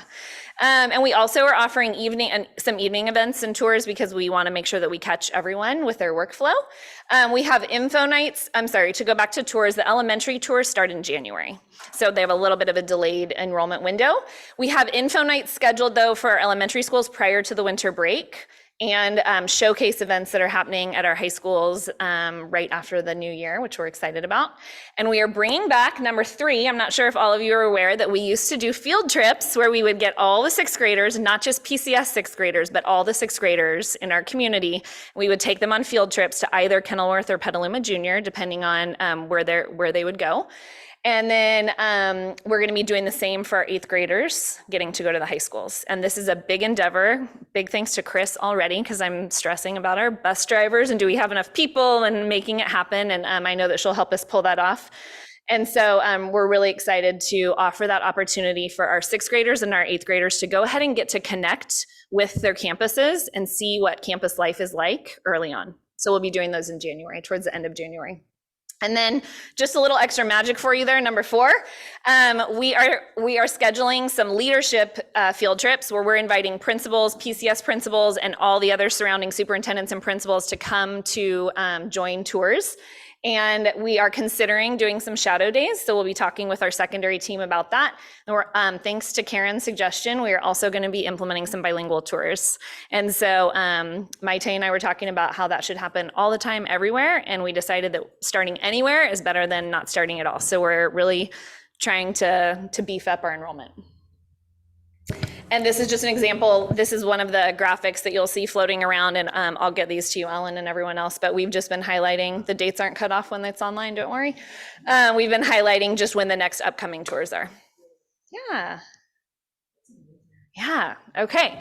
So let's talk about logo chat for a quick minute. Keep your enthusiasm until the right time, Miss Quinn. Okay, so this is our current PCS logo. And I never really had a fight or a problem with our PCS logo. When I came into the position, a few people mentioned it, like, it's hard to work with, it's hard to get printed. When we're doing data, it's really red, and red is bad. And I started just kind of thinking about it. And I looked around at our different social media channels and our website, and how we describe ourselves both in written language and in the pictures that we show. It's different wherever you look. And so we're not doing a very good job branding, like, who is PCS? There's nothing wrong with this logo. It's professional, it's crisp, it's clean. But I started wondering and asking myself, does it really capture who we are as PCS? And I know to the core of my being, like what it feels like. I heard someone earlier today saying like, to be so connected to your school, like we know what that feels like, but to the community, we want to put that message out there. And so I worked with a company called Flannel Brand and asked them to do a brand audit for us. And so they went through, I was nervous, they scoured everything and they were able to find out exactly who we are. So we do have the right things there, it's just scattered. And I'm gonna read a few things to you and see if you guys will agree. They pulled out that our values are diversity, equity, inclusion, creativity, community, impact, learning, and accessibility. And then they wrote a few bullet points that I wanted to share with you. It says, and this is how we, our voice as PCS, there's no doubt that we're deeply committed to providing our community with the best educational opportunities. But we also believe that learning, no matter your age or abilities, should be fun. We speak to our audience in a lighthearted, neighborly tone to demonstrate that we are their friends and partners in education. However, we do not poke fun at our community or our competitors. And our voice is formal but not stiff. We write in conversational tone that underlines our professionalism while demonstrating our deep care for our community. We also aim to share with our audience about the multitude of educational opportunities available to them in an approachable manner. And I really think that that's something that we do really well, is being approachable on our campuses, and that's evidenced by when you show up for a tour. There's a couple other things that I won't share with you tonight, but if you're curious more about the brand audit, I'd love to share it with you. And so I started thinking about, you can go to the next slide for sure, but don't go to the next one until I tell you. Just thinking about how do we identify who we are to the public? And so we started gathering a lot of input. Input from some of you here tonight, input from, oh, Sandra's gone. Input from, we had PFT and CSEA and students and parents and board members. And if I forgot anyone, I promise we had them, because we were asking here and there, like, what do you think? What do you think? And then just last week, we had some more formal meetings where we looked at some options and a lot of different colors. And so now you can go to the drum roll, and they all learned how to drum tonight. So, okay, so here's our new PCS logo that we are super excited to share with you. There's a couple others that I'm gonna show you in a second as well that we will use. We can use, pick and choose whatever we wanna use, but here you get to see some abstract books. Everything that we do is built on that foundation of we believe that all of our students deserve an excellent education, and they are all scholars. And then at the top, you see the sunrise. Of course, there are so many metaphors for a sunrise, but I love, as Flannel developed a lot of different logos for us, I love how they talked about how the colors in that represent the diversity in our students and the many offerings that we have in Petaluma City Schools. And that not only do you start your day with a sunrise, you start your education with PCS, but we are gonna see you through sunrises and sunrises and sunrises as you go through adolescence and then into adulthood. And just even getting to hear Mandy talk about that program, it just like feels like, to me, this feels so much of what Petaluma City Schools is. Mr. Fisher, on the next page, we have, these are the other logos that we'll also use. So you might see one on a t-shirt, you might see one on the website. 1873, that's amazing, Petaluma High School. And so Flannel also felt like that is impressive, that we are a leader in education and we should be really proud of that. And so we've incorporated that into a couple of the logos so that we can pick and choose depending on what we're doing. So there are those to leave you with. I've stared at them so many times. I wasn't sure, I've had a lot of thoughts and feelings. Logo changes can be hard, and I drive by things and I see PCS and I'm like, Chris is gonna be mad that we need to get a new sign right there. But it's been, we are more than just a red circle with PCS in the middle. And I think that this really shows it. Yeah, instead of PCS, yeah. Right, it does if you look online actually, because I've tried to hashtag different things. I'm like, ooh, maybe not that PCS, yeah. So what's next for me and my role in communications? We're going to be analyzing and reflecting upon the systems that we currently have in place for enrollment and seeing what we can I already can see places where we can do better for next year. One example of that is our timeline. We got started a little bit too late already, so already making changes for next year. We have lots of room for improving our internal communications. I think most organizations do, so I'm excited to work with our different departments on that. And then Jason and I are gonna, he's gonna be starting an employee recognition program, and so I'm gonna be supporting his department in that, and I'm really excited to launch that as well. And then what I'm most excited about is a refresh on our website. And I know many of you celebrate that with me as well. We have some great components of our website.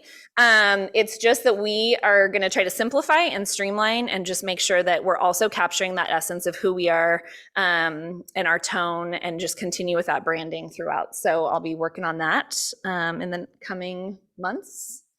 And I think that's the end. Am I right, Fisher? There you go. Already got the new logo on there, huh? Oh yeah, totally. Thank you guys so much. So needed. Thank you. Your microphone is not on, Ellen. I thought you meant mine. No, Dave would have already thrown something at you if that was the case. Any comments, questions? This is the field I work in, and I think Amy's doing an amazing job. So, yeah, I think we've all interacted with the social media posts, and just, yeah, all of it, everything you said, I just second. Yeah. Mia, did you have something? I remember I had a meeting with Amy, and we went in and just kind of looked at new ways to post on social media, so I'm glad I could be a part of that. And I feel like the logo would be a lot better with a nice big Trojan head slapped right. Yeah, some of them were purple, but I was a little nervous.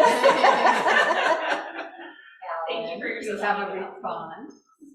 When I first looked at it, I was like, ooh, because that's like a really big change. But the more I look at it, the more I kind of like colors. I just want to thank you for doing an amazing job and putting so much energy and effort and joy into it. Thank you.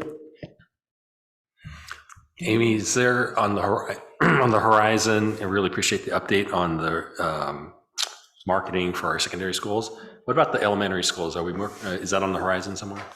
Yeah, the elementary enrollment window starts a little bit later. So that priority registration is the beginning of January when we come back from break up until February. So they are going to be doing an information night that happens either late November or December. And this is the typical timeline for elementary, and usually our elementary tours, most sites probably do anywhere from 6 to 12 tours during that tour season. Oh. So at our next meeting, all the elementary principals have said, let's bring usually we give out a little folder with goodies and let's look at all our material and see what do you do and what do I do? And let's update all of our materials. And we're doing that same thing at the secondary. So CASA typically gives out this folder. Petaluma is working on updating some of theirs. So we're trying to pick the best of the best and do that across. So yeah, elementary definitely. And we had a meeting today about this, and Matthew reminded principals that recruiting, going to those preschools around your school, people are already starting to wonder, people are curious about TK for next year, what does that look like? So we want to be here for the community as they have those questions.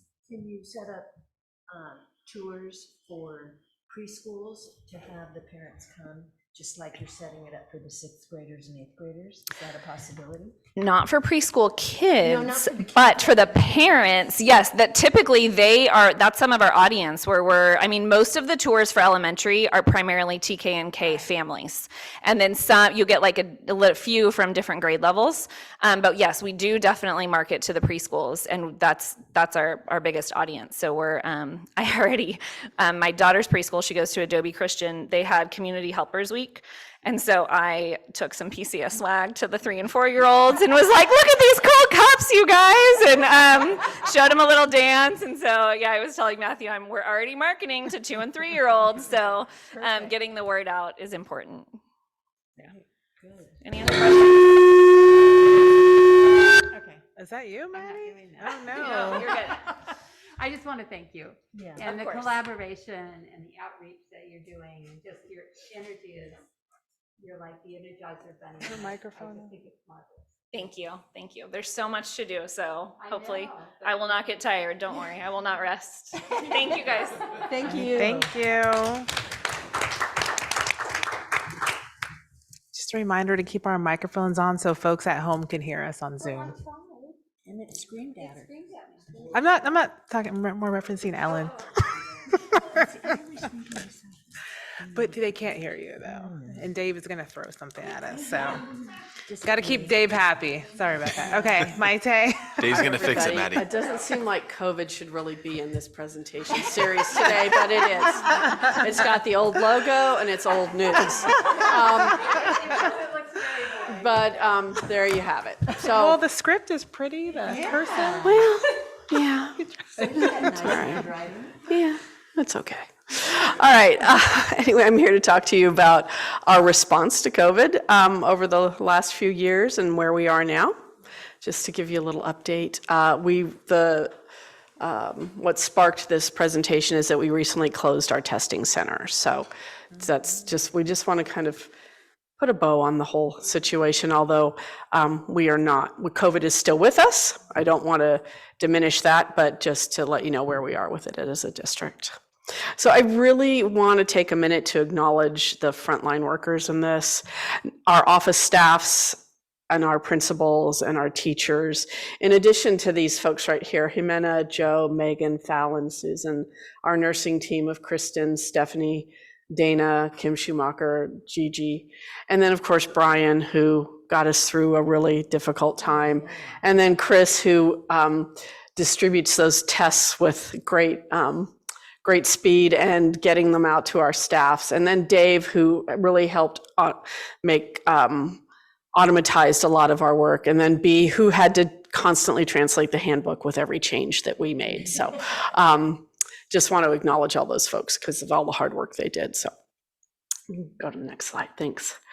This is a little bit of a timeline, and I'm not going to go through all of it, but just to know that in 2020, we had the shutdown around spring break.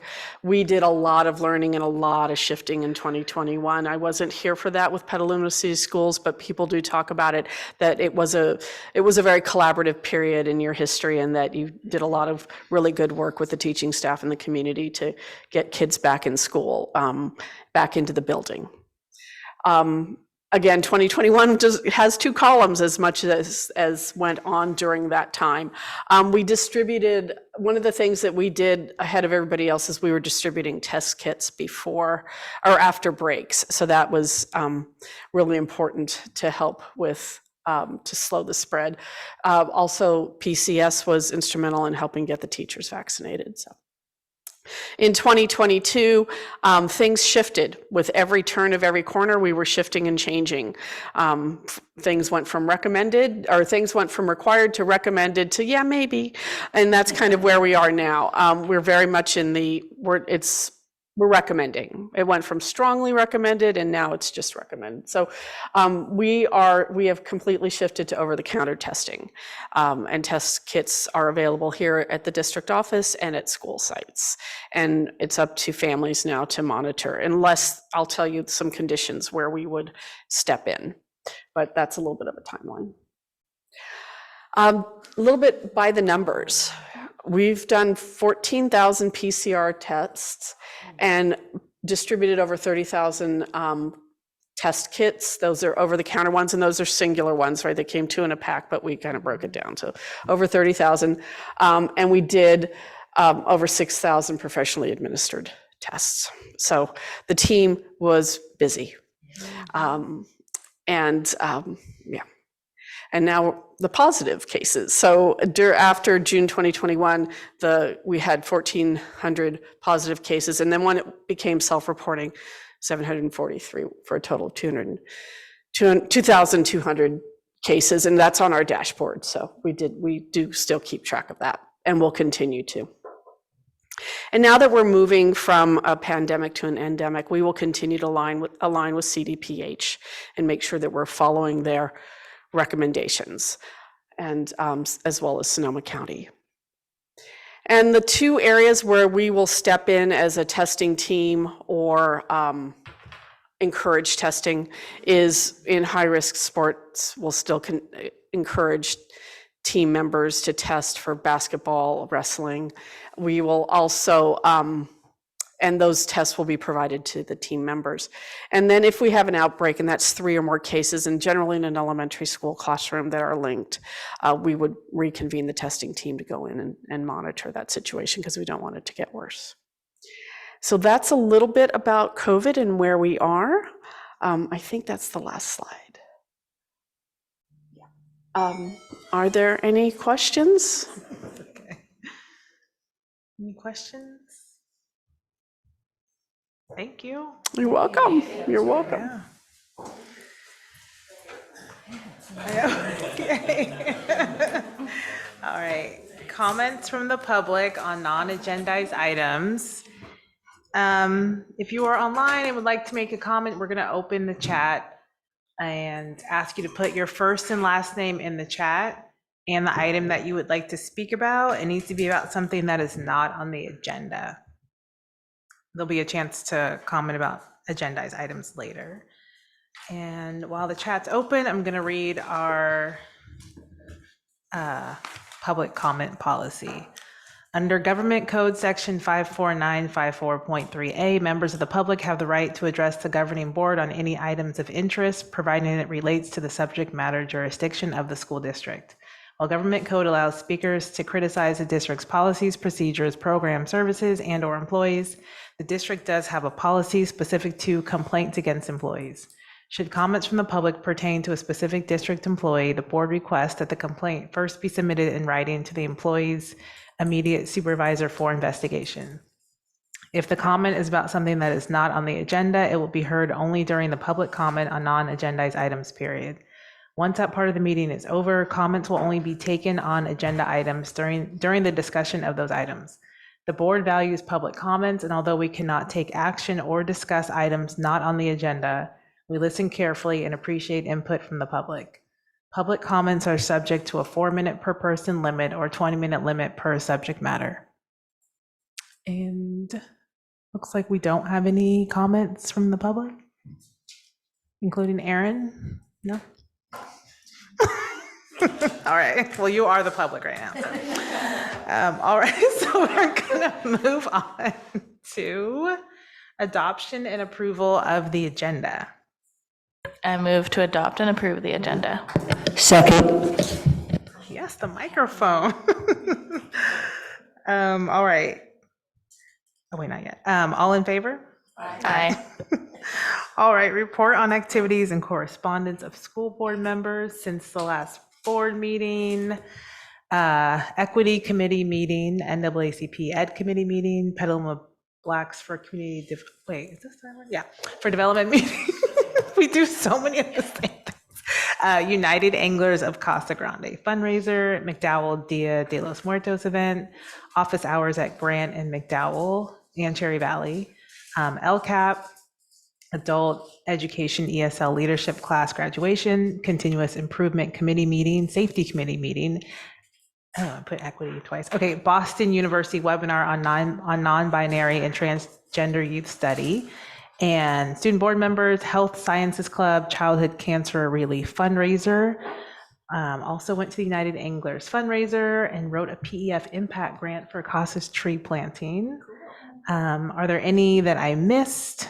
Alan or Mia? Not Alan, Julian or Mia, do you have any to add? I forgot to respond to the email, and I literally cannot for the life of me remember what their names were, but there's a group of people from an organization and they give money to my broadcasting class, like to fund their equipment. And we had a visit from like all of them. There's like a bunch of them. And they came in to kind of see, yes, exactly. PF, they came in to see what we were doing. And I showed them to our classroom and kind of showed them around, gave them a tour. And now they want my teacher to come in and present to an even larger group of people to give us more money. So that's fun. And then the Petaluma Wildlife Museum has been preparing for the Jubilee 30th anniversary. That's actually on Saturday. So basically new and improved tours from 9 to 3, and then a Lombardi's catered dinner at the fairgrounds from 5 to 9. So we've been working hard for that. Anyone else? Or can we show up or? So on the website, if you scroll down a little bit, there's a link that says get tickets and you purchase them from there. And when was the museum going to be open on Saturday? The first tour starts at 9 and the last one is at 3:40. Thank you. Yeah. Anyone, thank you. Anyone else have any comments about any of their activities? I do. You gotta turn your microphone on, let us know. I went to the art show at Cherry Valley, and there was a lot of art at Dia de los Muertes. We had some music here, and so I'm just putting in a plug and making a statement about how important the arts are to our school community. The music was amazing, and the artwork was incredible, and we need more of that. My little plug. I always want to say a brief word about the Boston University webinar. I attended a webinar by their College of Education that is leading a new national study on the experiences of non-binary and transgender youth. And it's a pretty exciting study. It's a first of its kind, and they're aiming for a very massive data set. And what they were doing in this first webinar was just explaining what they were going to be researching and how they're doing it, and presenting some initial data that they had collected. And it's going to be a whole series of webinars and studies that come from it. It's called Project Avant. Avant stands for Advancing Voices of Adolescents Identifying as Non-Binary and Transgender. And in this first webinar, just a quick highlight, what they found was youth who identify as non-binary and transgender, the risk factors that all youth have with depression, anxiety, alcohol use, they're all accentuated for youth who are non-binary and transgender. But on the flip side, all the protective factors that youth have against those risk factors, like a caring adult, an adult at school that they can go to, a personal friend that they can confide in, all those protective factors are accentuated for non-binary and transgender youth. So it was both really interesting as a warning, but also on a very positive note that a little intervention can go a long ways. So anyway, I'm going to continue on this on their listserv for these webinars and continue to share their information. Thank you. It's good to talk about student connection and how important that is. Yeah. All right, comments from the public. Oh, did anyone else have anything on that one? No? Okay. Comments from the public on consent items. So if anyone has a comment on anything that's on the consent agenda, please put your first and last name in the chat. We'll leave it open for a little bit.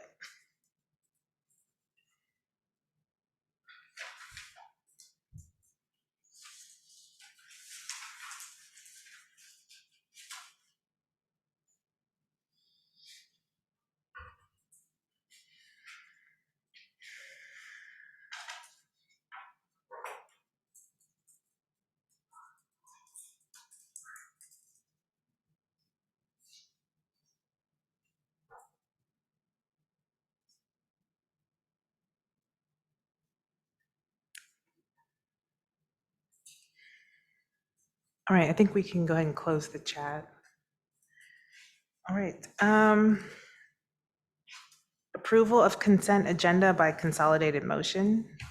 I move to approve the consent agenda. I'll second. Okay. Any questions or comments on this? I have one question. It's kind of just me being annoying. On 3.3, the Petaluma City Schools and Sonoma State Service Agreement, that acronym, there's so many other things we could do with those letters. You could just do Pride Residency instead of PRDER, PRDEIR. So. The So it's- acronym and The credentialing one to establish the residency to provide teacher candidates in bilingual education, which is awesome and we totally need to do, and I love this program. The acronym is PRDEIR. So whether you say it out loud or try and pronounce it PRDER, I'm gonna keep saying that. I just think yeah. Okay. It's not that important, but that's what stuck out to me. I know. You're welcome. Exactly. All right. Anyone else? Just more of a comment. I did ask for questions or comments, so there you go. All right. All in favor? Aye. Okay. Comments from the public on action items. We'll reopen the chat and see if anyone has a comment on any action items. There's two.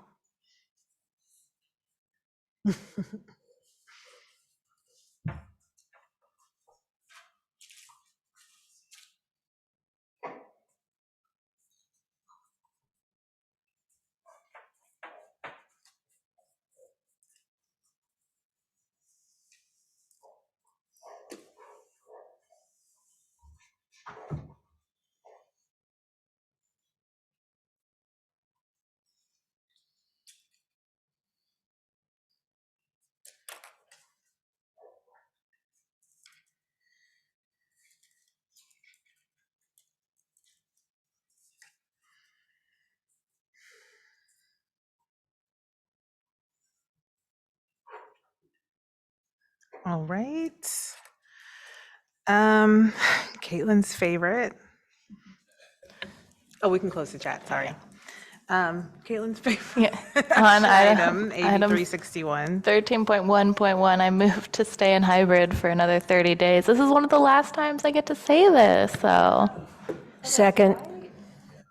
I know. That's not what legal says. It's very confusing. That's not my interpretation of what legal This thing says, is- but I'm not a lawyer. Yeah. Yes. We mean I'll to second. have a presentation on the document that I share with you, but yeah, we'll go over it later. Okay, all right. All in favor? Aye. Okay, approval of the amended classified employees auxiliary salary schedule. I move to approve the amended classified employees salary schedule. I'll second. All in favor? Aye. All right, comments from the public on discussion and information items. We'll reopen the chat. So if anyone in the public has a comment on any of the discussion or information items, please put your first and last name in the chat.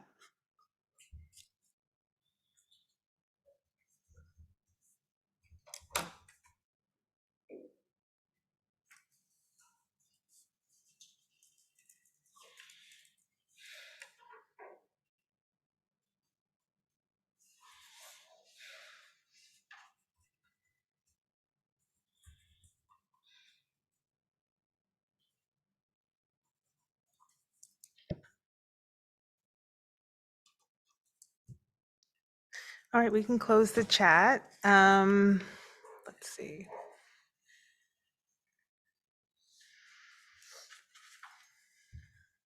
Is this you, Chris, presenting about RESIG? Am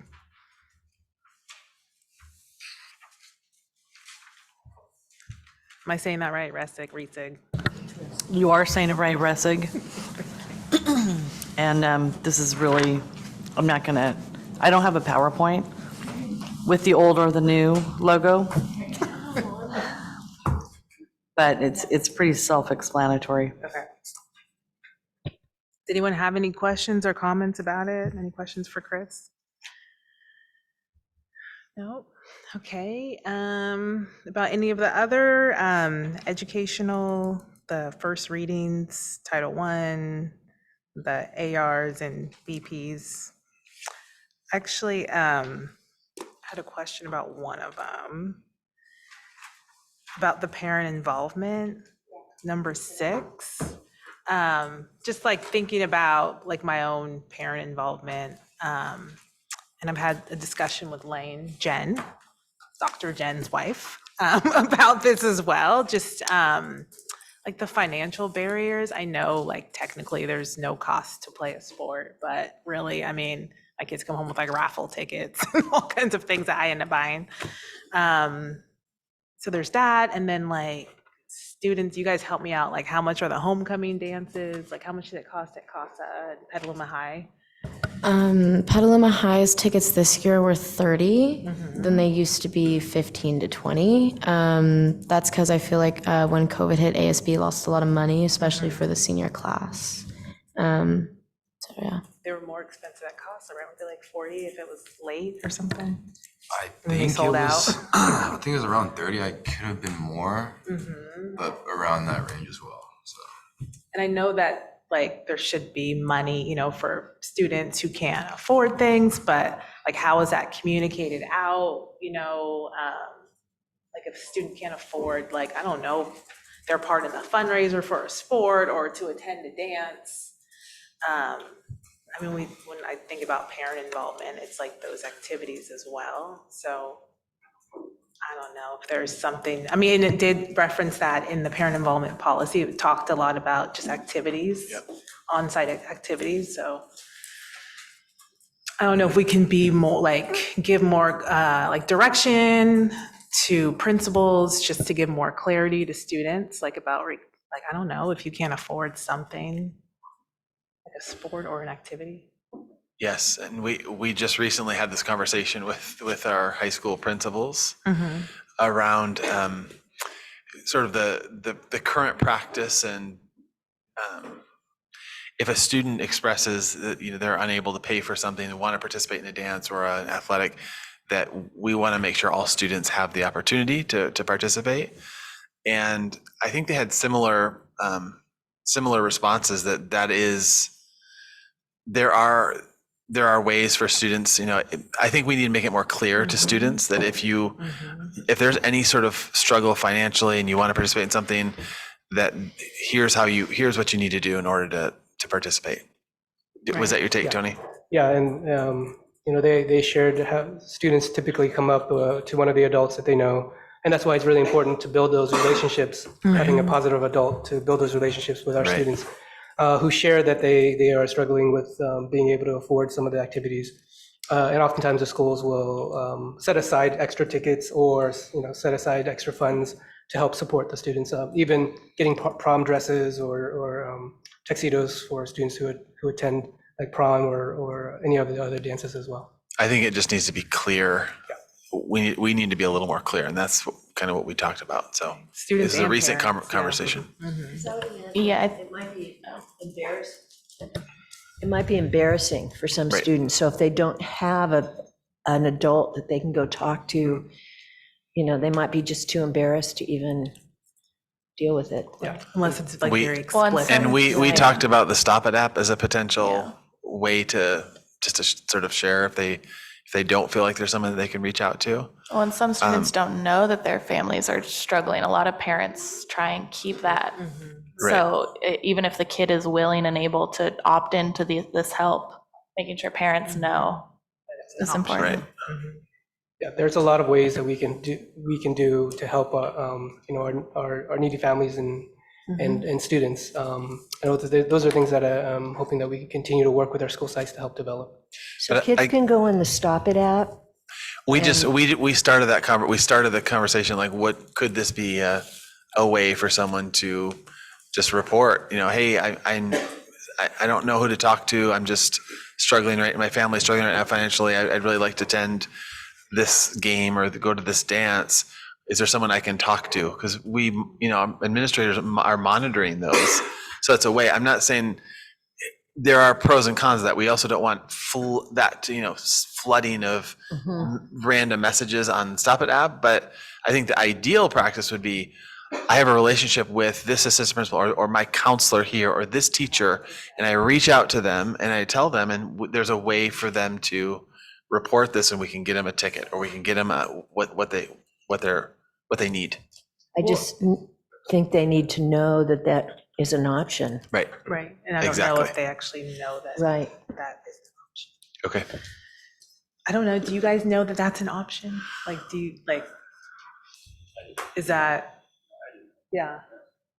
But for the students, like, do you think, like, you or your friends know, like, if someone can't afford like a prom ticket or a homecoming ticket or something? Is there they someone know you that feel they like can- you would feel safe going to talk to, and is an option, would that be an option for you or for one of your friends? Or even just like a financial option? Yes, Maybe they don't know that Julian? it's- So Julian says yes. Do you guys know that would be an option? I mean, like in CASA, I don't know if the same for like Petaluma or Julian School, but basically the ASB like plans all the events and they manage all the money and all the tickets and stuff like that. So if we want that to happen, I don't think it'd be very hard. We just like talk to the advisors or leaders running ASB, and then they just incorporate that. The kids need to know that that's an. Well, when we're like advertising out like the dances and we're putting up posters and stuff, we can just include that in the line. I don't think it'd be very difficult, but we just need to communicate that out to the ASB leaders. Or are you an ASB? No, I'm not, but I know a lot of students in ASB. Okay, Yeah. yeah, just something, even on the Instagram, I feel like my kids always looking at the Instagram page. Yeah, I mean, I'm assuming it's the same for PHS. Like, I'm assuming you could go up to the ASB teacher and talk to her and tell her that. But then again, I'm close with that teacher, and I know that there's a lot of students that are not. It's definitely not something that is super easy. Like, I have a friend who goes to Carpe Diem who wanted to attend, and it took her about a week to be able to actually get that permission, and a week to figure out how she could get that permission. So it's not necessarily very well communicated that that's an option. Okay. All right, any other questions or comments about any of these? I had some questions about the Title I parent and family engagement. Is that the one you were talking about? I was talking about number 6. It's the one on Title I. Oh, okay, go ahead. And I was just, there were a couple of questions about, first of all, if it was a newly created policy. And then my second question was, why is Kenilworth different? If we are creating a PCS policy, then why do we have one school that's different? Right, good question. You might notice that we've been updating a lot of our board policies, so keep you reading. Part of that is also recognizing in our board policies that we are responsible to make sure that, such as parent involvement, that we are reaching out to our families and having a policy on how we engage with them, what their rights are, what our responsibilities are under Title I. Kenilworth, all schools, especially schools that receive Title I funds, are required to have a parent engagement, family parent engagement policy that's guided by the district policy. Every school has their own communities, and so they may make slight adjustments based on the needs of their own school community. And so that's why they will have separate policies. Kenilworth is being brought forward because they're the ones that got theirs done first. We felt it was important because we're also under FPM, and they are a school that's also under FPM review. The other schools are currently working on their own family engagement policies, and they will be bringing that forward when they get completed with their parent community. And we haven't had one before, am I right? I'm not familiar of seeing one before. I haven't seen to find one. Requirement of this? It's required under Title I. And we just held a Title I meeting October 26th and received a feedback through a survey after that meeting. And received some good feedback about how we can make our policy a little bit more clear, things that some of the parents asked we could add that could help engage the family a little bit more. And so this is a living document that we will continually review, continually meet with our families to find out ways that we can strengthen the policy and strengthen the partnership with our parent community. Thank you. Anything else? Okay. Any other questions or comments about any of these? No? Okay. Future business. The anglers asked to give an update. I know they did last year. Yeah, we will work with Dan Hubacher and on the annual, hopefully continue to do an annual update for the anglers, as well as I know we tried last year for the Wildlife Museum. Thinking now that we have an insider, we know we're going to get a little presentation to hear about the Wildlife Museum as well. I think it's very timely with enrollment and registration coming up as well. So we'll try to get that in the next few months. And just for you to know, we're about to paint the Wildlife Museum. That's right. And portable. So we've done a lot of work on the buildings, and so it's about to get a really much needed facelift. So we're super excited. So you'll be seeing that in the next several days. And weren't you highlighted in the Argus? Didn't I see a picture of you at the Wildlife Museum for Halloween? So, you know, We saw that too. media star already. Those are great pictures. Thank you. And then I would love to, I saw a really great presentation from 10,000 Degrees last night. Okay. I had no idea like their full impact. And I'm really excited that we have renewed our contract with them. So I would love, you know, for everyone to hear all the great work that they do. And they give tons of money to students and they give them a lot of help. What was the venue? It was NAACP meeting, yeah.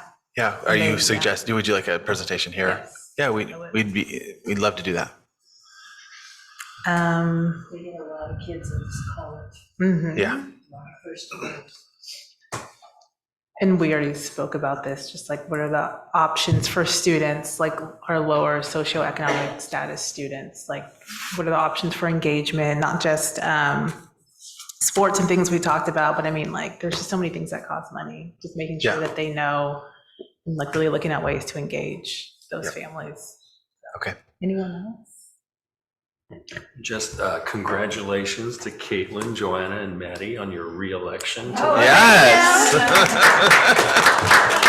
It was a hard-fought race, but you know, just. Yeah. You're gonna be up all night watching this. And Sheldon and I are hoping we have the same result. That would be great. Yeah.